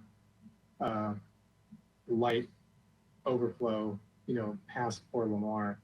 That was one of the chief concerns that was brought up during ABR. So I think we certainly wouldn't want any dark spots in terms of safety and performance on the athletic facility. So that would be a key objective. And I think we would ask the electrical engineer and Musco Lighting to be sure that we didn't have any safety issues, as long as we didn't violate the city's ordinance. So there is some flexibility to look into this, because I know Musco is a top tier company and they have some hooded lights that keep the light focused on kind of where you want them on the playing surface. Is there flexibility to reassess the lighting for this particular field? Yeah, I think the lighting is laid out. They've laid it out as they've recommended it for a soccer field. So they believe it performs for the requirements and at the same time meets the city's ordinance. But certainly we could revisit it with them and make sure that it meets all the requirements for any tournament the city might have, as well as safety concerns. Okay, thank you so much. I appreciate that. I have a couple of more questions. One second. I guess this is pretty much my final question, and it would be, regarding storage space. So I know that there's storage space in the restroom, but I imagine that there will be restroom maintenance supplies there, cleaning supplies that are also going to be stored in there. I'm wondering, with this modular design for the restroom facility, if there's one thing that always happens when you're designing recreation facilities in particular is there's never enough storage. If after construction, similar to if you figure out that you need additional restrooms, you could use this modular design to add more restrooms. Is it also possible to add more storage space if after construction you realize that you need additional storage space? Madam Chair, Commissioner Escobedo, absolutely. These you can order these they're prefabricated but custom to the site, so you can wrap them in whatever material you want. They can be stucco. That we're showing a wood veneer. They can be lots of different ways of wrapping them, and they can be in different shapes as well. But they would look similar, so we could just put one right next to it as a storage building. Okay, that's great.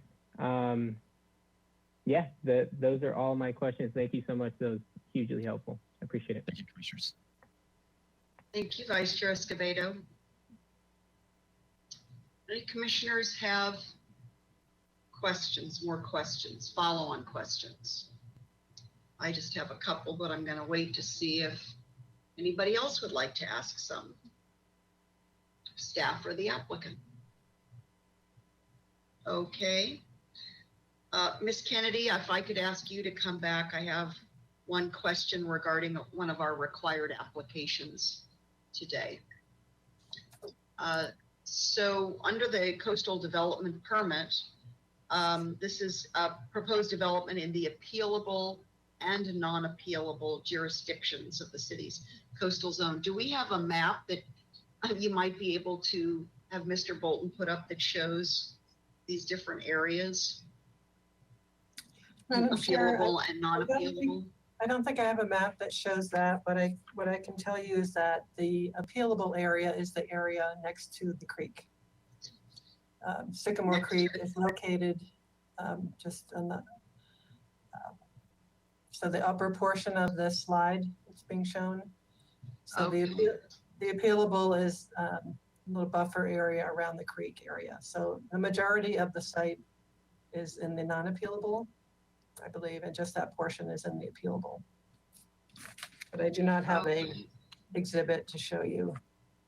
Maybe, I don't know, Mr. Bolton, if with your mouse, I don't know if you're able to sort of just draw the area, the circumference of what Ms. Kennedy just said. I just want to see where it is. So maybe as Mr. Bolton's trying to do that. So am I to understand then that it really, the appealable area does not touch or overlap with any of the new significant areas of design, would you say? Yes, I would say that only the restoration area would be within the area. Very And good, maybe thank some- you. Maybe some of the parking, a little bit, but probably not much. Oh, there we go. Okay, he's drawing it now. Thank you, Mr. Bolton. Okay, I think maybe my next and last question here is for Mr. Van Mullum. If you would come back, please. I know that the Gwendolyn Strong Foundation is a local foundation. I was wondering if there have been any other, let's say, Central Coast or just California coastal city parks that they've participated in terms of this type of imaginative, sort of whimsical, all abilities inclusive redesigns. Do we have any examples of those you might be able to show us? Chair Schwartz, I'd like to call RRM up because I know that they have worked on those types of projects and they can tell you a little bit more about where they're located. Okay, great, thank you.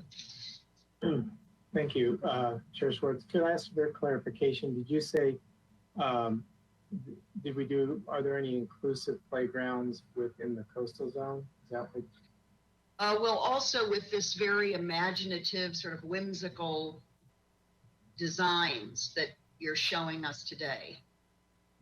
I know of many parks in the coastal zone up and down our coast. I just didn't know if this is going to be the very first of its kind, with all of the features that you're showing us, especially on page 48 of our package, you know, sheet L10, with these whimsical, I'll call them whimsical, innovative designs and feature structures, that sort of thing. Anything that you've been involved with or that you know of? Because I guess we don't have any slides as a comparison today.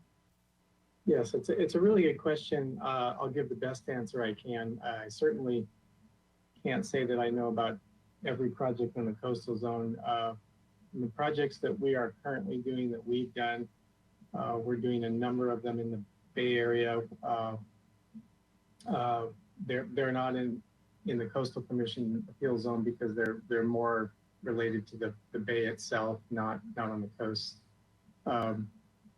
There's been a big trend in the last several years for communities to try to, as Victoria presented, provide opportunities that not only are inclusive for the children and adults that have a different ability level and may have a disability that precludes that, but also to bring the communities together and make it more inclusive and introduce people to folks they may never meet otherwise. There definitely will be, they're really growing in popularity. They're quite complicated and expensive. And I don't think there'll be anything quite like this. I mean, Victoria's vision was to have something very specific and unique to her daughter and to the community in Santa Barbara. So the hope is that it's truly unique, but there will be playgrounds like this scale throughout California in the coming 10 years. There's several that are under construction. We've completed a couple. There are more coming, and but as far as how the Coastal Commission might react to it, I'm sorry, I can't speak to that. Oh, that's okay. I wasn't inquiring about how the Coastal Commission might respond, but that's fine. Thank you. And I see Ms. Zachary would also like to contribute here. Chair Schwartz, what I might add, and we don't have an image for you. Hindsight being 2020 would have been helpful. But I think some of the vision that Victoria brought to this project comes from the Magical Bridge Playground in Palo Alto. It's a city park playground. It's all inclusive. It has a variety of play features that Victoria mentioned to the commission this afternoon. I've actually been to that playground as part of our research into working on something like this to experience what it's like, and could see firsthand just the wonderful play space that it created for children of all abilities, and the vision behind that. And you know, the magical tree concept, I think, also draws from, you know, the enormous popularity of Kids World in Alameda Plaza. And one of the wonderful things kids love about that playground is that they can climb up and look down. And for children of abilities that don't allow them to do that, the idea behind this tree is that they would be allowed to climb up and look down in their own way, and that they can't in a regular playground. So I can share that with the commission.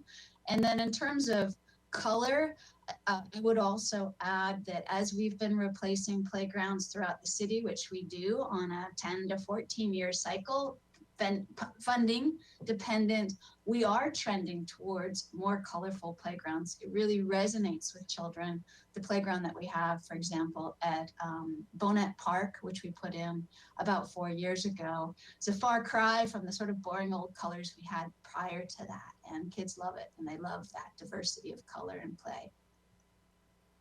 Well, thank you, Ms. Zachary. That really filled out the picture for me. So those are my questions, and thank you both very much, Mr. Ferber and Ms. Zachary. Now I'm going to bring it back to the commission for deliberations, and just to ask Mr. Bolton to make sure we have up on our screen In our packet, actually on page 1 of 154, we have the required applications that are before us. We have a coastal development permit to allow the proposed development in the appealable and non-appealable jurisdictions in the city's coastal zone. Number 2, we have the Planning Commission approval of development in the PR zone and located in the coastal zone. And we have a tentative subdivision map for the merger of 5 existing lots, vacating or vacation of formerly abandoned right-of-way easements, and dedication of public utility and street easements. So with that, colleagues, come back on, please. We're going to move right into comment and deliberations, and we're going to need a vote on this. Commissioner Wiscombe, your camera was back on first. Would you like to start? Sure, Madam Chair, thank you. I'm just going to start and go kind of down the line based on what I heard from my fellow commissioners during questions. I'd like to commend the Parks and Recreation Department, and these are in no particular order, for doubling the requirement of the ADA spaces and also providing future flexibility if we need more. So I'm pretty satisfied there. And Vice Chair Escobedo talked about the right field of the pony baseball field in its relationship to the play area. And I had asked that question on site, and I was satisfied with the answer that there was sufficient room and that we weren't putting people in the play area in any danger of a home run. But I was a little bit less satisfied today. So, you know, if that requires maybe, as Vice Chair Escobedo recommended, a green screen study or something just to make sure that the play area is protected, I think I can certainly support that. I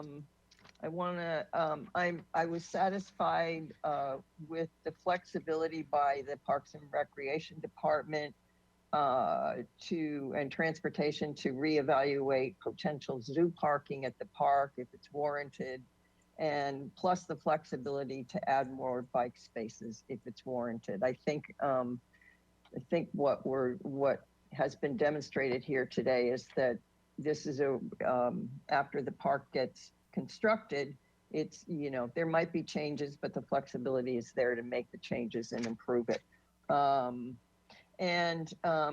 Vice Chair Escobedo brought up the lighting. Musco has been around for a long time, and you know, I would be satisfied with their analysis if the project team feels it requires further analysis. That's fine, but you know, pretty much they're tried and true. They were operating when I was a landscape architect. So. And finally, I want to give gratitude to the Gwendolyn Strong Foundation for their support on this incredibly exciting project. When I was on the Parks and Recreation Commission, we were discussing this project. It's just so wonderful to see it get this far and hopefully advance forward. And as Commissioner Longstreet said, this is a gift to our community. This is just really, really exciting. So with that, we have findings on page 9 and 10 of our staff report, environmental review, CEQA, coastal development permit findings, park and recreation zone findings, and finally tentative map findings. And I can certainly support all of those as well as the conditions of approval in Exhibit A. And that's all I have to say. Thank you, Madam Chair. Thank you. Who would like to go next with comments and deliberations? Commissioner Lodge, please. Thank you, Madam Chair. I concur with Commissioner Wiscombe, and what a wonderful project this is for the community in providing something that just doesn't exist anywhere, apparently, for children with, or anyone with difficulty in getting around. I think it will be a great addition, and I too would like to thank the Gwendolyn Strong Foundation for bringing the idea to the city. I'm also really pleased to see the playing sports field being, although I was concerned, we had a number of letters questioning the use of synthetic turf, but with what we've learned about the way that it is done now, and seeing that it was one of the desires of the people that use it in the outreach. They wanted a synthetic turf so they could have a playing field all year round, rather than this rather extended period of time when it has to be shut down, and the natural turf, which will be in the field, in the next between it and the Gwendolyn Strong playground, will be natural turf. That I'm satisfied that it is an appropriate surface, and will make the playing field available much more during the year. I think the restoration of the creek as part of this project, and the addition of trees, all the trees are going to be removed. They're going to end up with more trees than are there now, is also a big plus. So I too can make all the findings and approvals that are required. So thank you. Oh, one other thing. The restrooms at the site visit, and again, just now, Mr. Van Mullum said that the restrooms can be wrapped in whatever is desired. I think what is shown just doesn't fit with any of the buildings around, like the hotel or the condominium project. And he mentioned that stucco could be used, and I think that would be a much more appropriate exterior for the restrooms. They would fit in considerably better than they do as was on the drawings. Thank you. Thank you. Who would like to go next with comments, deliberations? Commissioner Bonderson, please. Thank you, Madam Chair.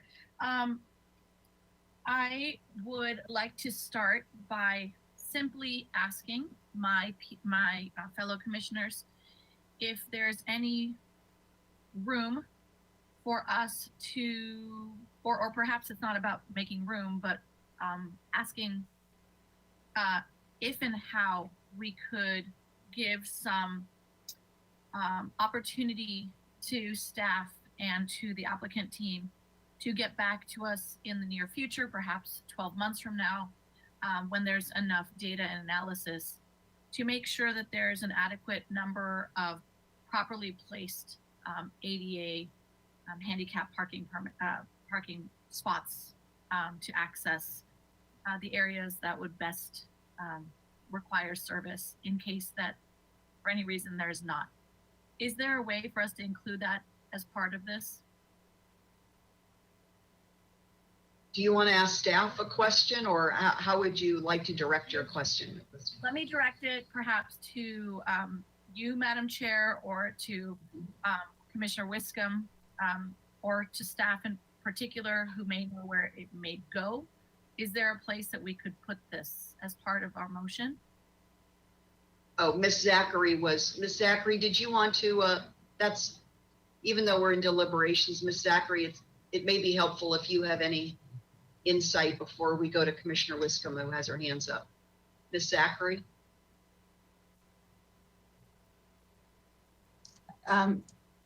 Chair Schwartz and commissioners, I was just going to suggest that, you know, we're in preliminary design seeking our coastal development permit. We have more work to do before we're even going to begin to build this project. So trying to come up with a timeline that we would return to the Planning Commission is would be difficult at this time.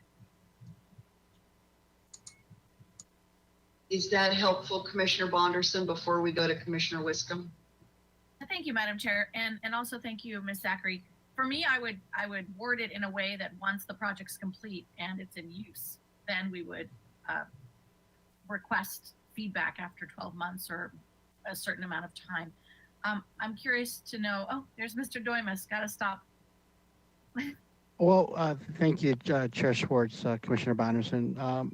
one possible suggestion is putting it in the conditions of approval, something in terms of giving the flexibility on that to for staff to allow to seek if they need more ADA spaces, or in the limitations section on the conditions of approval, which in your packets, page 23 of 154, allowing, just putting language in there, allowing that.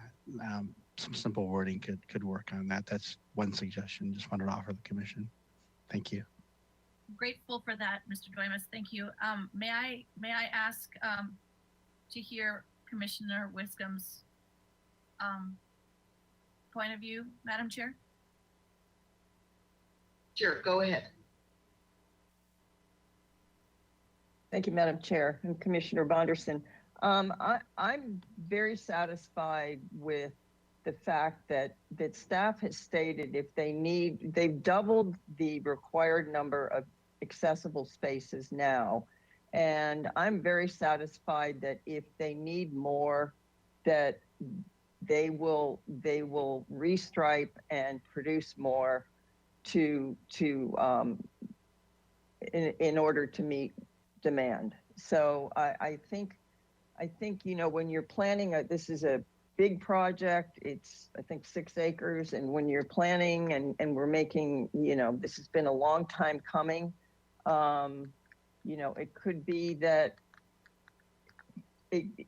I think that they're offering flexibility in a lot of areas, in accessible parking, in bike spaces, etc. So I think we just leave it with the experts of the Parks and Recreation Department to adjust as necessary when the project is done. I don't really see any reason for it to have to come back to the Planning Commission after it's done for a count of accessible spaces. That's my opinion. I mean, they're in the business of recreation and operating parks, and they are very good at meeting the demands of the community, no matter what they are. Madam Chair, may I direct a follow-up question to Commissioner Wiscom for my own personal knowledge, understanding? Sure. Yeah, the time is yours. You're up. So sure, whatever works for you. I refer to Commissioner Wiscom because she has more experience than I do in this. So I would like to know, with your understanding of how this is laid out, how the findings and the conditions are laid out, the way I hear you is that staff is going to make that decision one way or another without us giving them the direction to do so. Is there any legal requirement for them to reassess this, or is putting it in the conditions one way of asking them to check up on this without it coming back to the Planning Commission? I just want to give them direction to check up with this topic in a year after the project, or a certain time after the project's been used. How have you seen this done before?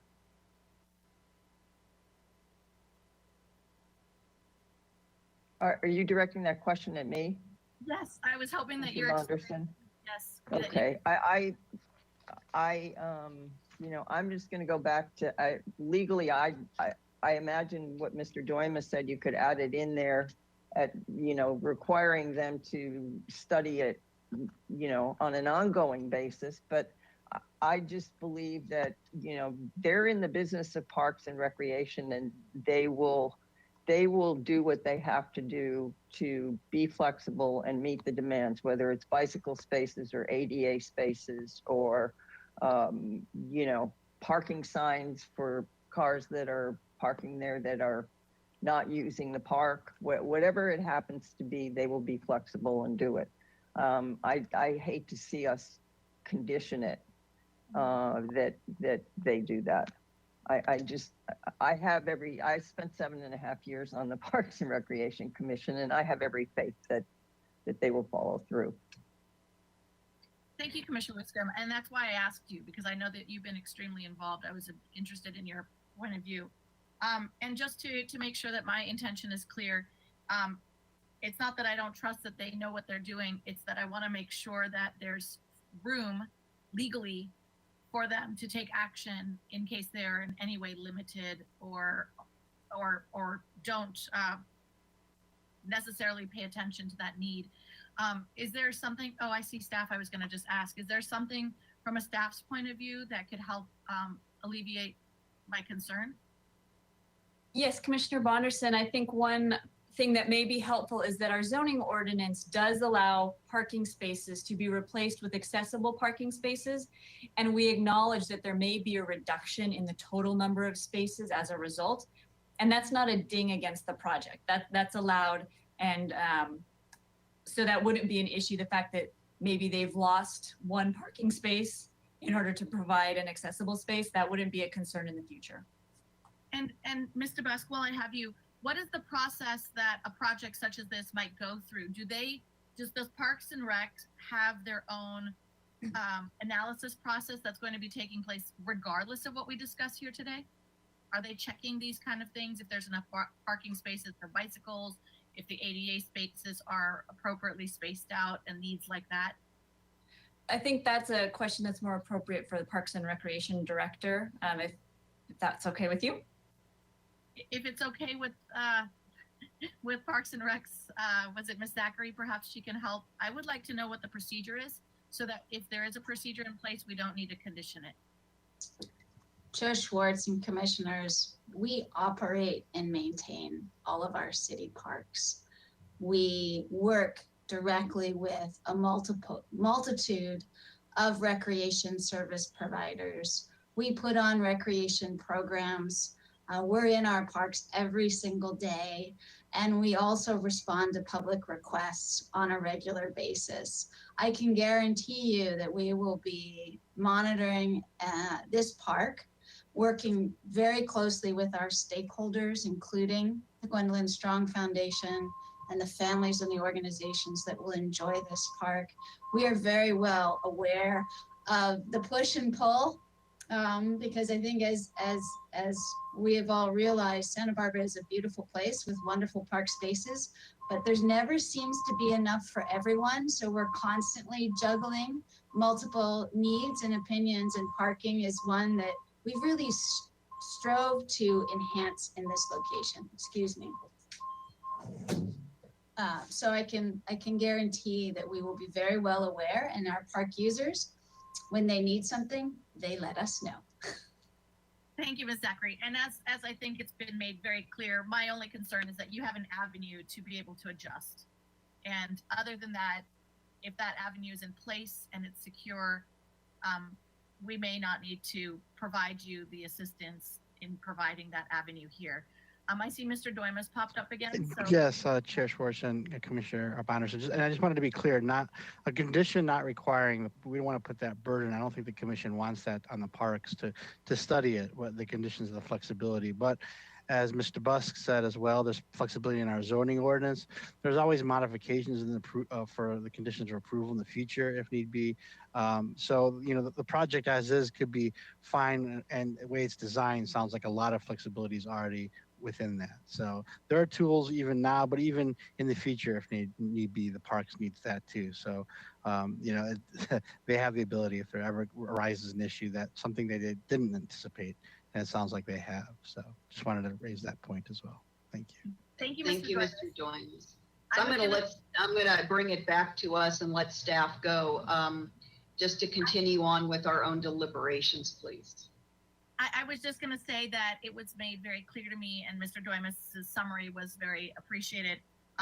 After hearing everybody's response, I feel like that it's not necessary to condition this and that they have their avenues in place. So thank you, everyone.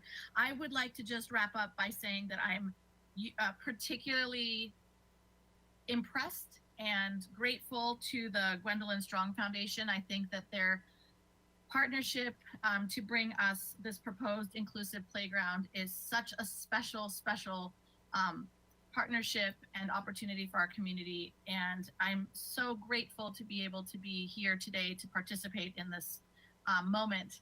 I'm really looking forward to having this type of park and moving Santa Barbara to even a more accessible community. So thank you for to Ms. Strong for being here today, for representing your project and your daughter so beautifully. And I think this will be a wonderful, wonderful way to keep her legacy alive. Thank you. That's all I had to say. And I just want to say in conclusion that I can make all of the findings and approvals required for the project as well. Thank you. Who would like to go next with comments? Vice Chair Escobedo. Thank you, Madam Chair. And just want to thank staff and Ms. Strong for some excellent presentations. I'm thoroughly impressed with this project. I commend Ms. Strong and the Gwendolyn Strong Foundation for the advocacy that they do and the hard work that they do to provide inclusive opportunities so that play is something that is for everyone. And I think it is exemplified in this project, and I could not be happier to support this project. As stated in my questions, I do have a little bit of a concern in right field of the baseball field. So just to encourage staff to study that and see if there's a way that we could provide a natural barrier with trees and place them intentionally to protect that space. I think that, let me see. The lighting for, Commissioner Wiscombe's right, Musco, they're professionals. They know exactly what they're doing. I trust their judgment. I wonder if they were shooting on the lower end because of concern of our lighting standards. And I would think that they may be able to provide a little bit a better lighting on each goal line with just some minor changes. So I would encourage going back to Musco and seeing if there are some additional options that don't bleed out and provide light pollution in other spaces. I look at this project and just think about some of the spaces that I've worked in the past and what are the things that I wish we had, and storage is always one. So it's always easier to incorporate storage space on the front end than to do it down the line. So I know staff is already thinking about that, but I just wanted to say it out loud because I'm thinking about how awesome it would be to program at this space. And then in addition, on that same vein, if there could be outlets at the base of each of those light poles, so when you have special events and tournaments, that they could plug into that electricity and be able to provide an even better event for the participants and the people attending. Outside of that, I don't really have much feedback. I feel really positive about this. I have every trust in staff that they are going to maximize this space for everyone in our community and those coming from outside of our community. I just want to thank everyone a part of this, and I could definitely make the findings, Madam Chair. Thank you, Vice Chair Escobedo. Commissioner Reed, any deliberations as we move towards a vote? Thank you, Chair Schwartz. I think Ms. Longstreet in public comment said it well, that this is probably, certainly don't have her perspective or experience, but this is one of the most exciting parks projects in our city history. So pretty neat to be reviewing this today. I can make the findings, completely support the project. And in regards to stormwater, I see this as a wasted opportunity for the city to not go above and beyond when we're pressing this upon the private sector. This is a great opportunity to clean our water. So my hope is that there would be grants available, or we could get creative. I know it might mean a redesign, but I would like to make that comment. I think that the bike parking, it'd be ideal if it was increased. That's only going to become more and more important as the years go on. I agree with Commissioner Lodge just about what the restrooms on the plan set.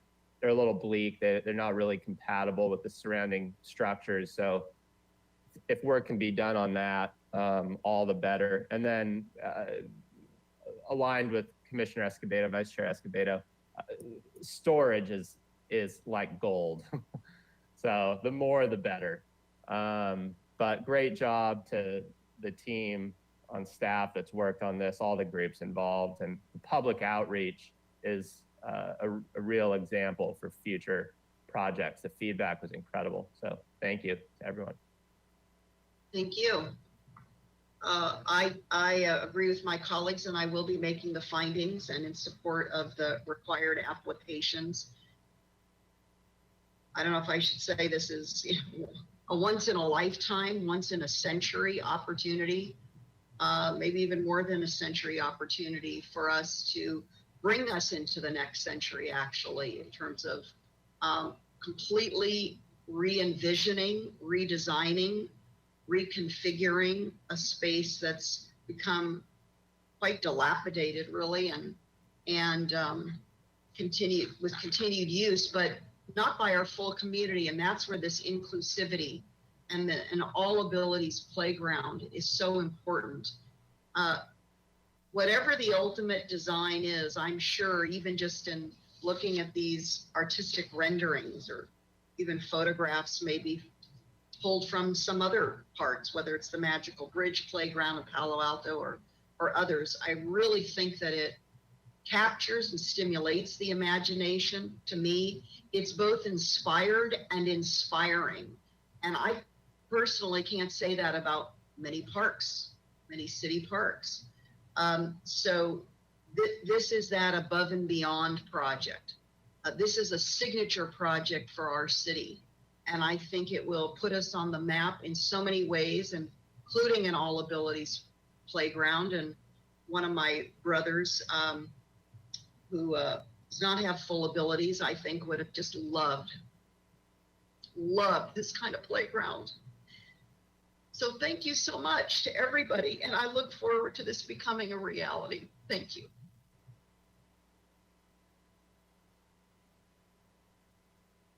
Would someone like to make a motion? Madam Chair, I'd be happy to make a motion on this project. I just like to make one comment before I do, and this is to Commissioner Bonderson. I really didn't think of it at the time, but the perfect format for any ADA concerns will be the monthly Parks and Recreation Commission meetings. So if people are having problems and we can't find an accessible parking space at Dwight Murphy Field, they will be able to make their voice heard at a public meeting. So I hope that helps. Okay. So with that, I'm happy to make a motion for the findings on page 9 and 10 of 154 of our staff report.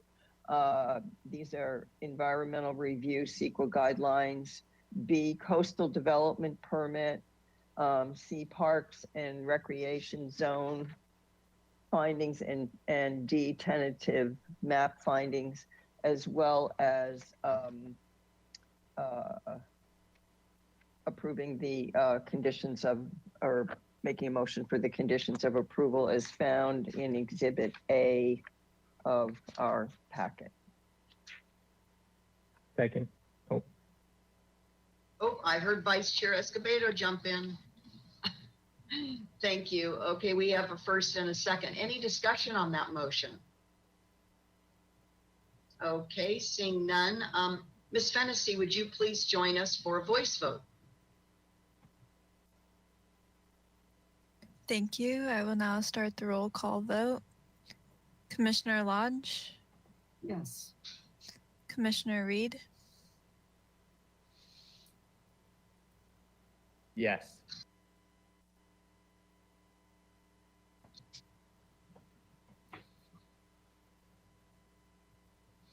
Did you not hear that yet? Yes.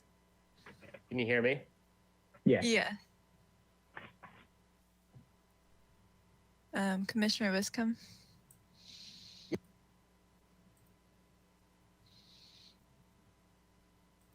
Are we having audio difficulty, Miss Fennessy?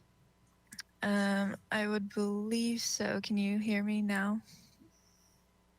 Okay. Commissioner Wiscombe, did you say yes? I did indeed, yes. Okay, thank you. Did you hear that, Ms. Dennis? Yes, I did. Thank you. Vice Chair Escobedo, Yes. Commissioner Bonderson, Yes. and Chair Schwartz. Yes. Thank you. Motion passes. Thank you, Ms. Fennessy. Thanks to everyone. And we're going to go to recess, but before we do that, I will be stepping away second item, and Vice Chair Escobedo, when we from break, will be chairing. Did you want to say something, Ms. DeBusk, before I make my Yes. statement? Yes, thank you, Chair Schwartz. If you would just mind announcing the appeal period for that project.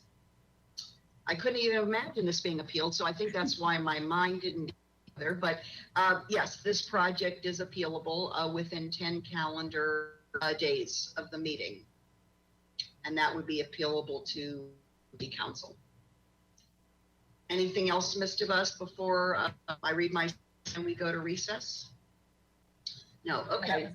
Thank you. No, okay, very good. So let me just quickly read a statement regarding my recusal. I'll go down second item and not joining you. As a public officer who has received a contribution of more than $250 in the prior 12 months, a party or participant associated with today's second item, I am disclosing this and recusing myself from participation in the making of a decision in accordance with Government Code Section 843(8)C. So with that, I'm going to turn things over to our Vice Chair Escobedo when you return from recess, and I'll excuse myself and look forward to seeing everybody soon. Have a good rest of the afternoon. Take care. Bye-bye. Thank you. We're going to Madam go Chair. into recess. And I just hope we're not lost, right, with me disconnecting, Mr. Busk? Not a problem. Very What time good. are we returning, Madam Chair? I'm sorry, we could say 10 minutes, so let's just say it's 3:15, maybe 3:25. How does that sound? Sounds great. Okay, okay. Bye, everyone.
2021 Planning Commission meeting at 3:25.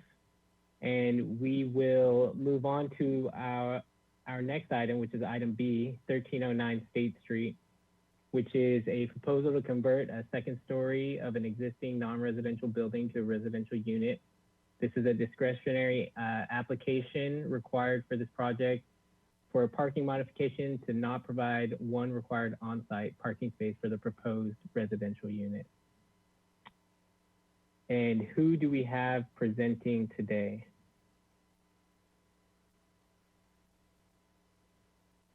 Hello, Ms. Broderson. Good afternoon, Chair Escobedo. Thank you for the introduction. Slide, please.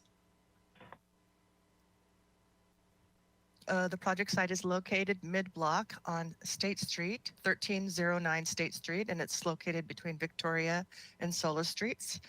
You can see from this slide that it's directly in front of the Arlington Theater and 1 block north of the Granada Theater.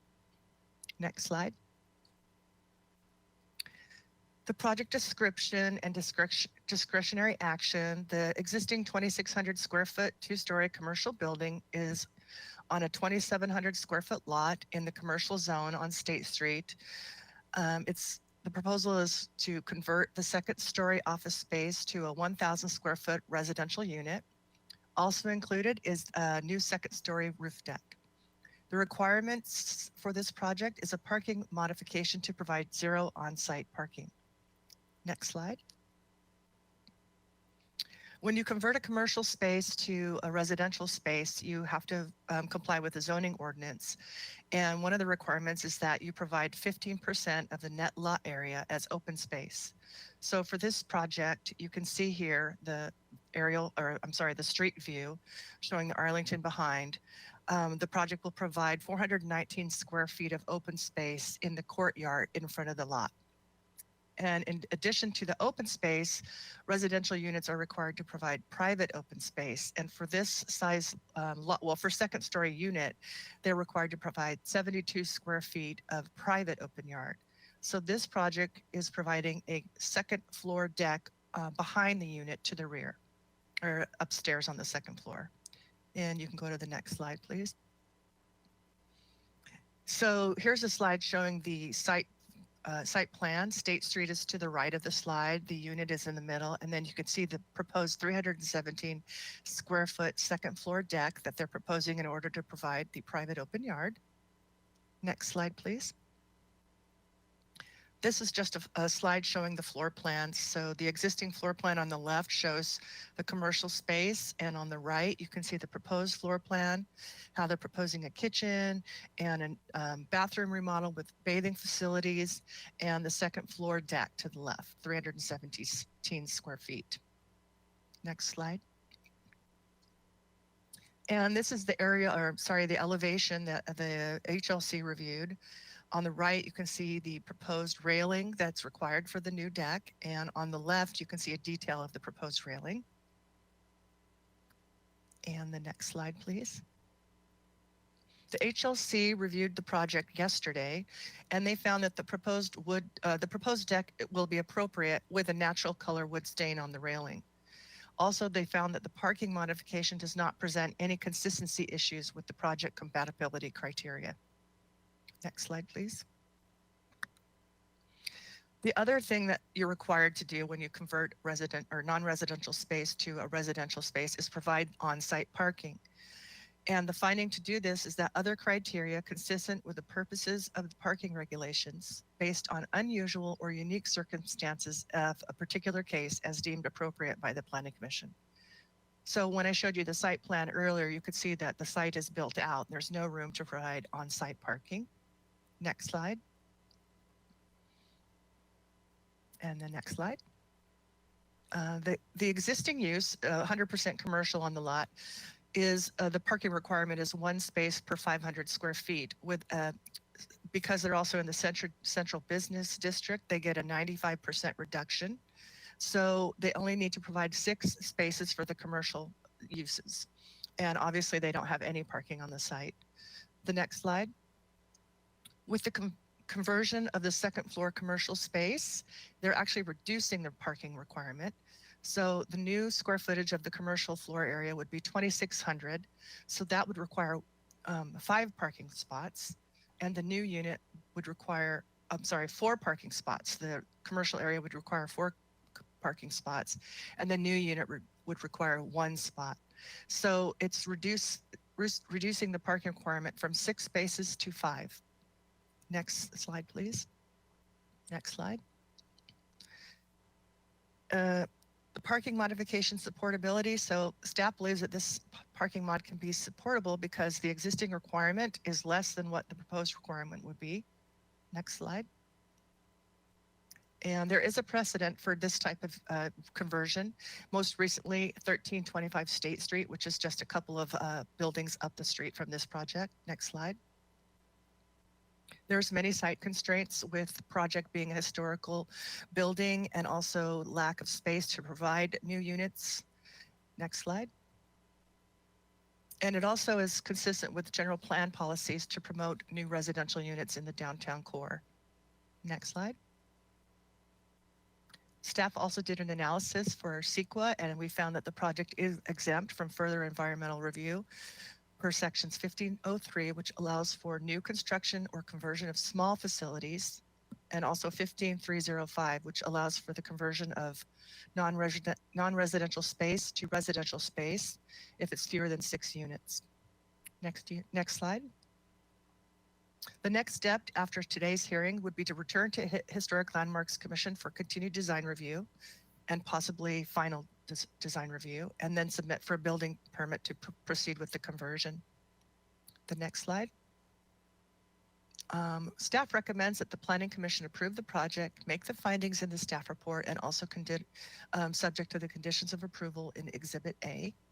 And that concludes staff's presentation today. Let me know if you have any other questions. Thank you, Ms. Broderson. And will there be an additional presentation today, or is it just your presentation? I believe the applicant's team, Brian Kernal and Steve Noon, are here to provide a presentation for the applicant. Okay, thank you. So we will invite the applicant team up to present.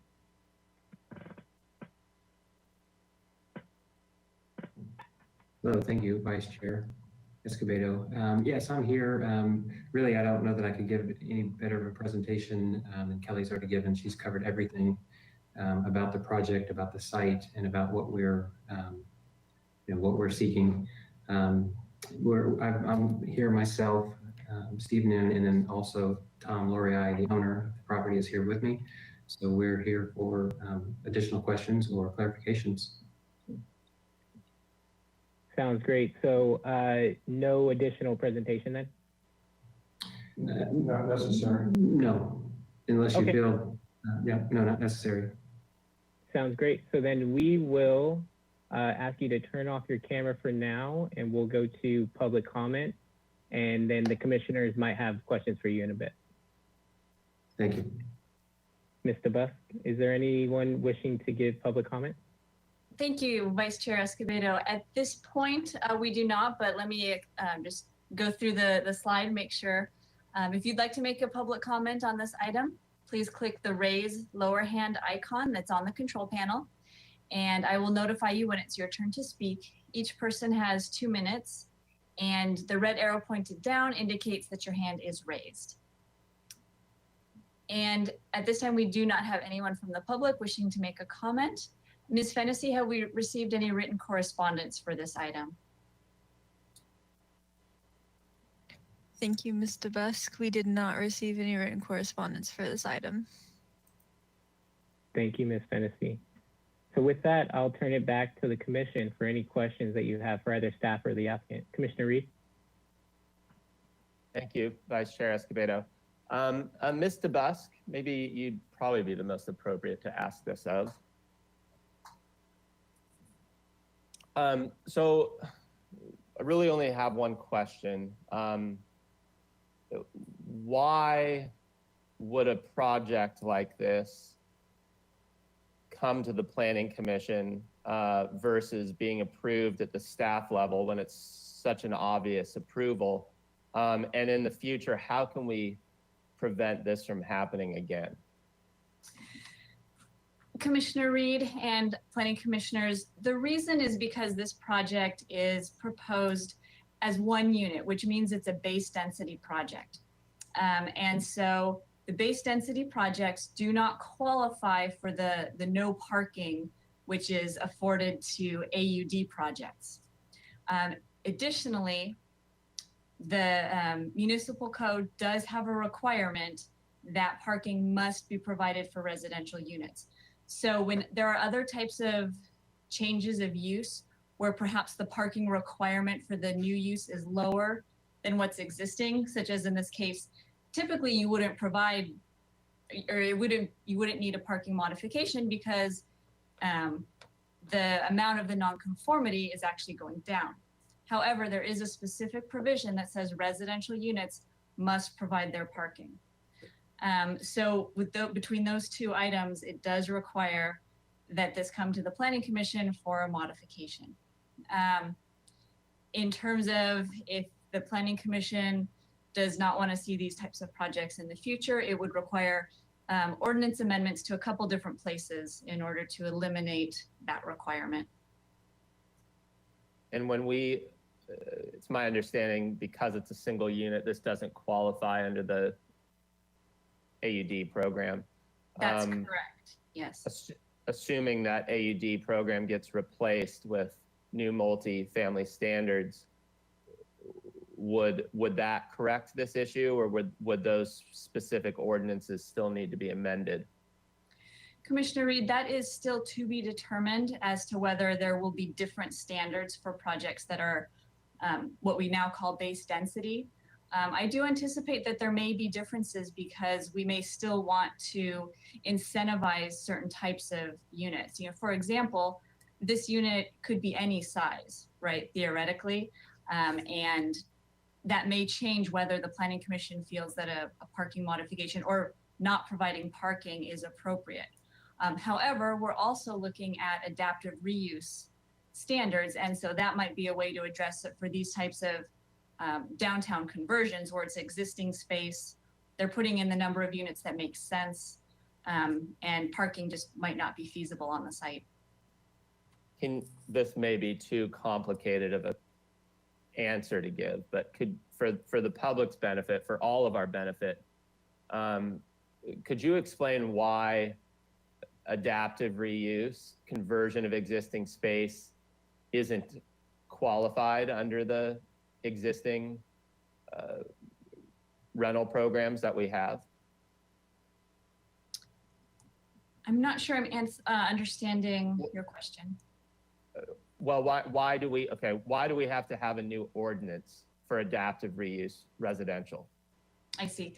So Commissioner Reed and commissioners, the reason being is that with adaptive reuse, there are typically existing constraints based on how the development exists, and there may be limitations on what can be done to adjust it to meet current standards.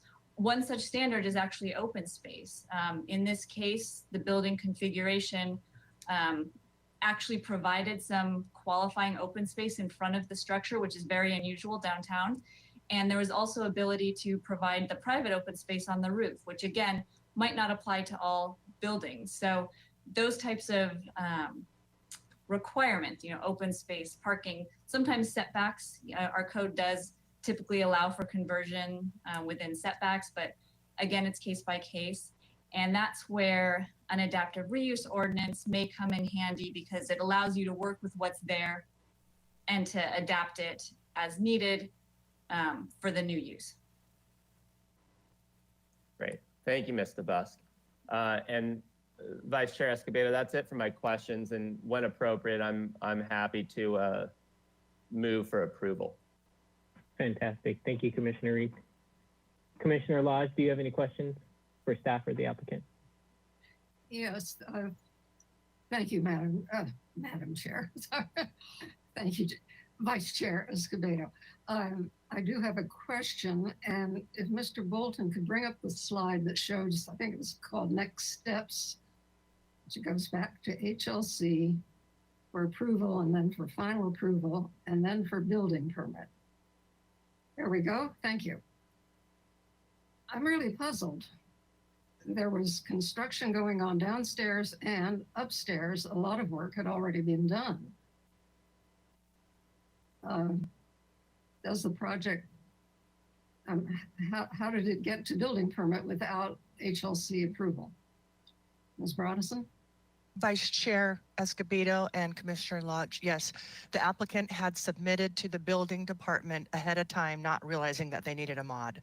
So they had already started construction, demo, and then during plan check, they were told that they need to slow down and submit for a modification for parking. And that's where we are right now. Okay, thank you. That was my only question. Thank you, Commissioner Lodge. To my other commissioners, Commissioner Bonderson, any questions? No, I just want to let you know, Vice Chair Escobedo, I don't have any questions at this time. Thanks. Thank you. And I don't either, Vice Chair Escobedo. Perfect. And neither do I. So Commissioner Reed, if you wanted to make a motion, turn it over to you. Thank you, Vice Chair Escobedo. Yeah, I move to approve the project and the parking modification under the findings on page 9 of our staff report. I'm happy to second that. And Commissioner Reed, for clarification, that includes the conditions of approval? Correct. So we have Commissioner Lodge?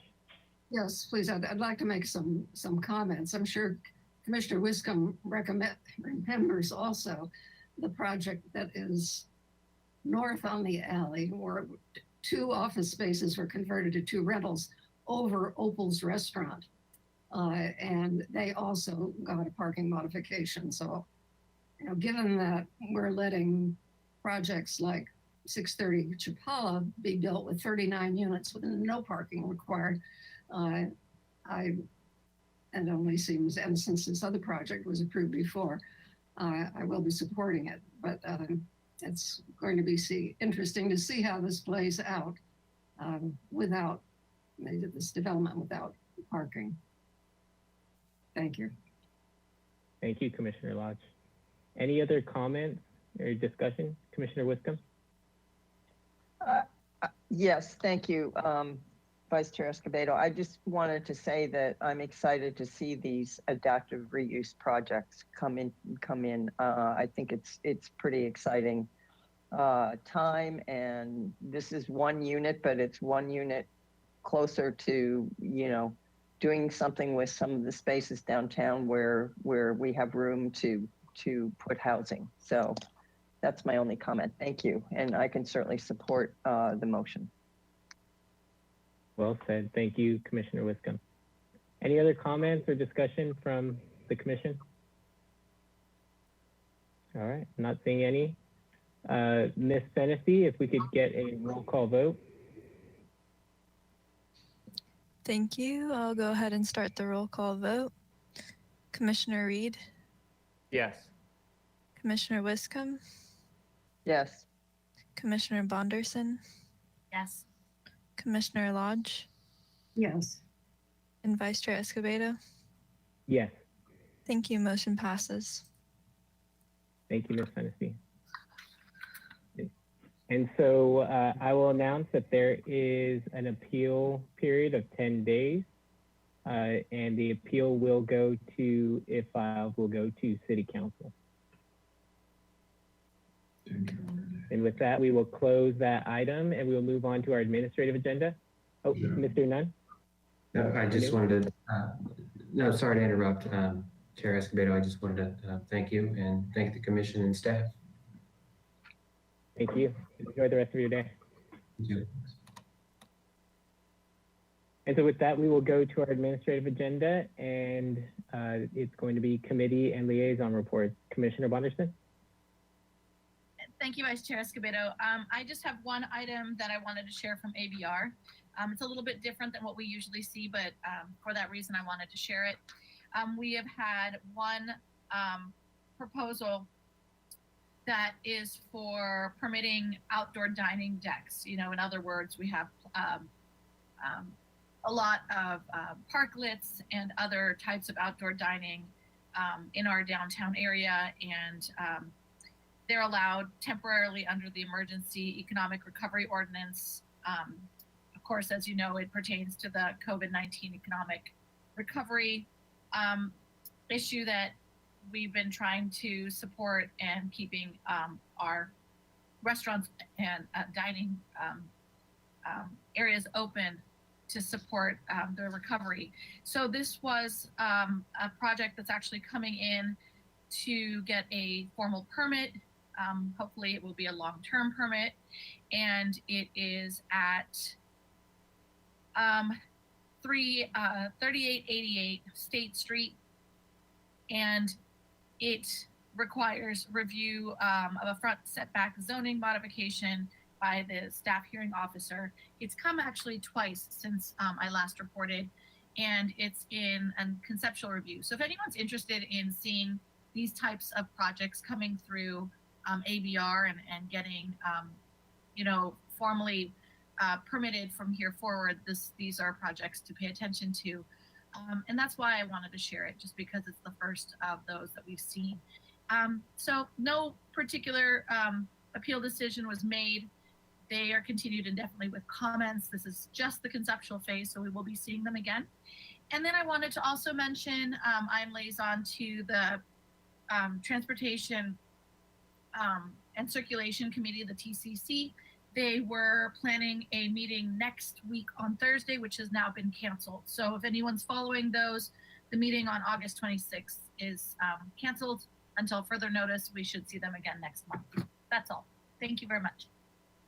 Thank you, Commissioner Bonderson. Commissioner Lodge? Thank you, Vice Chair Escobedo. Yesterday, the Creeks Advisory Committee had a site visit to the project of the pedestrian bridge that's being built across Rowborough Creek from Las Positas to the Rowborough open space.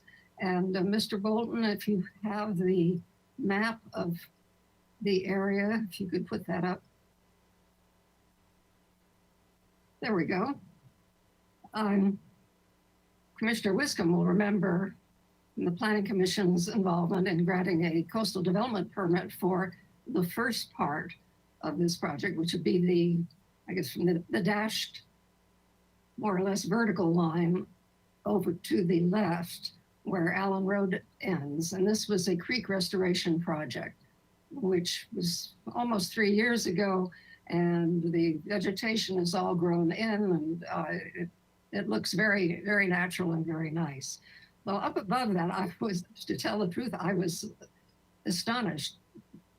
What was a path, a trail is now a dirt road wide enough for a big, heavy construction equipment. And there's a bunch of it back in there in the part to the right, where they are building the bridge.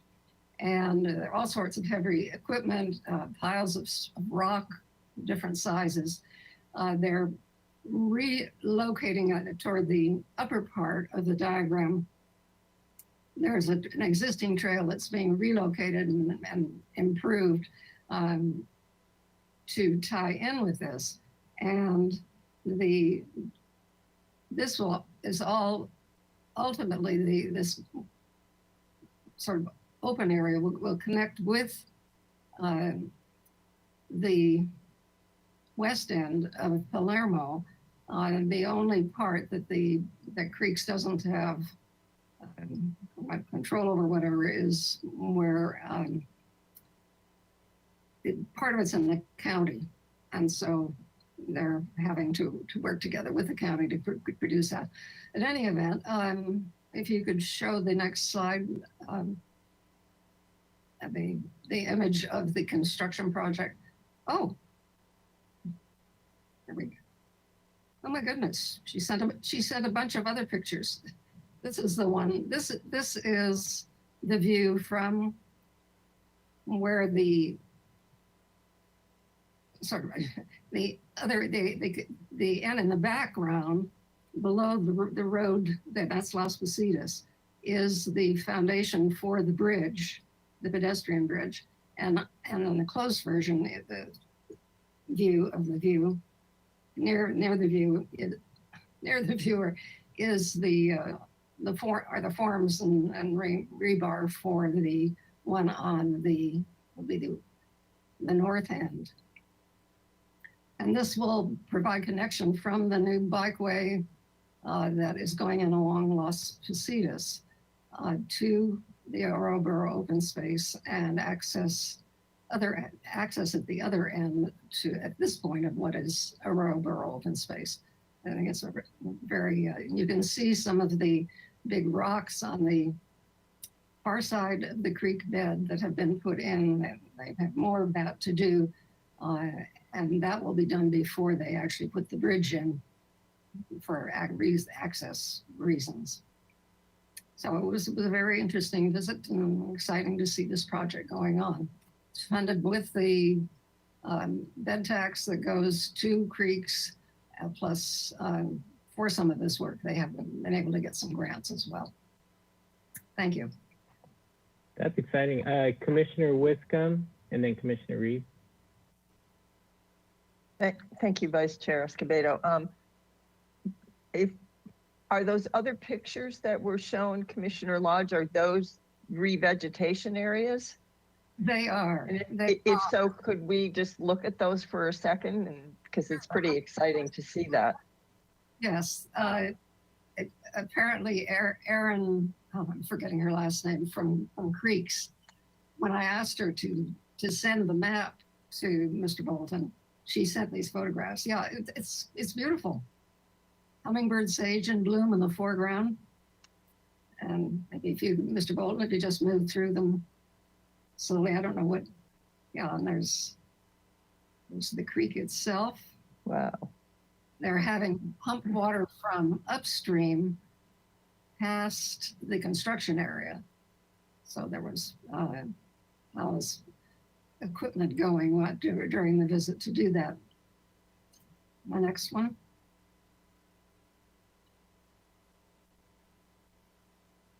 Mr. Bolton, oh no, okay then.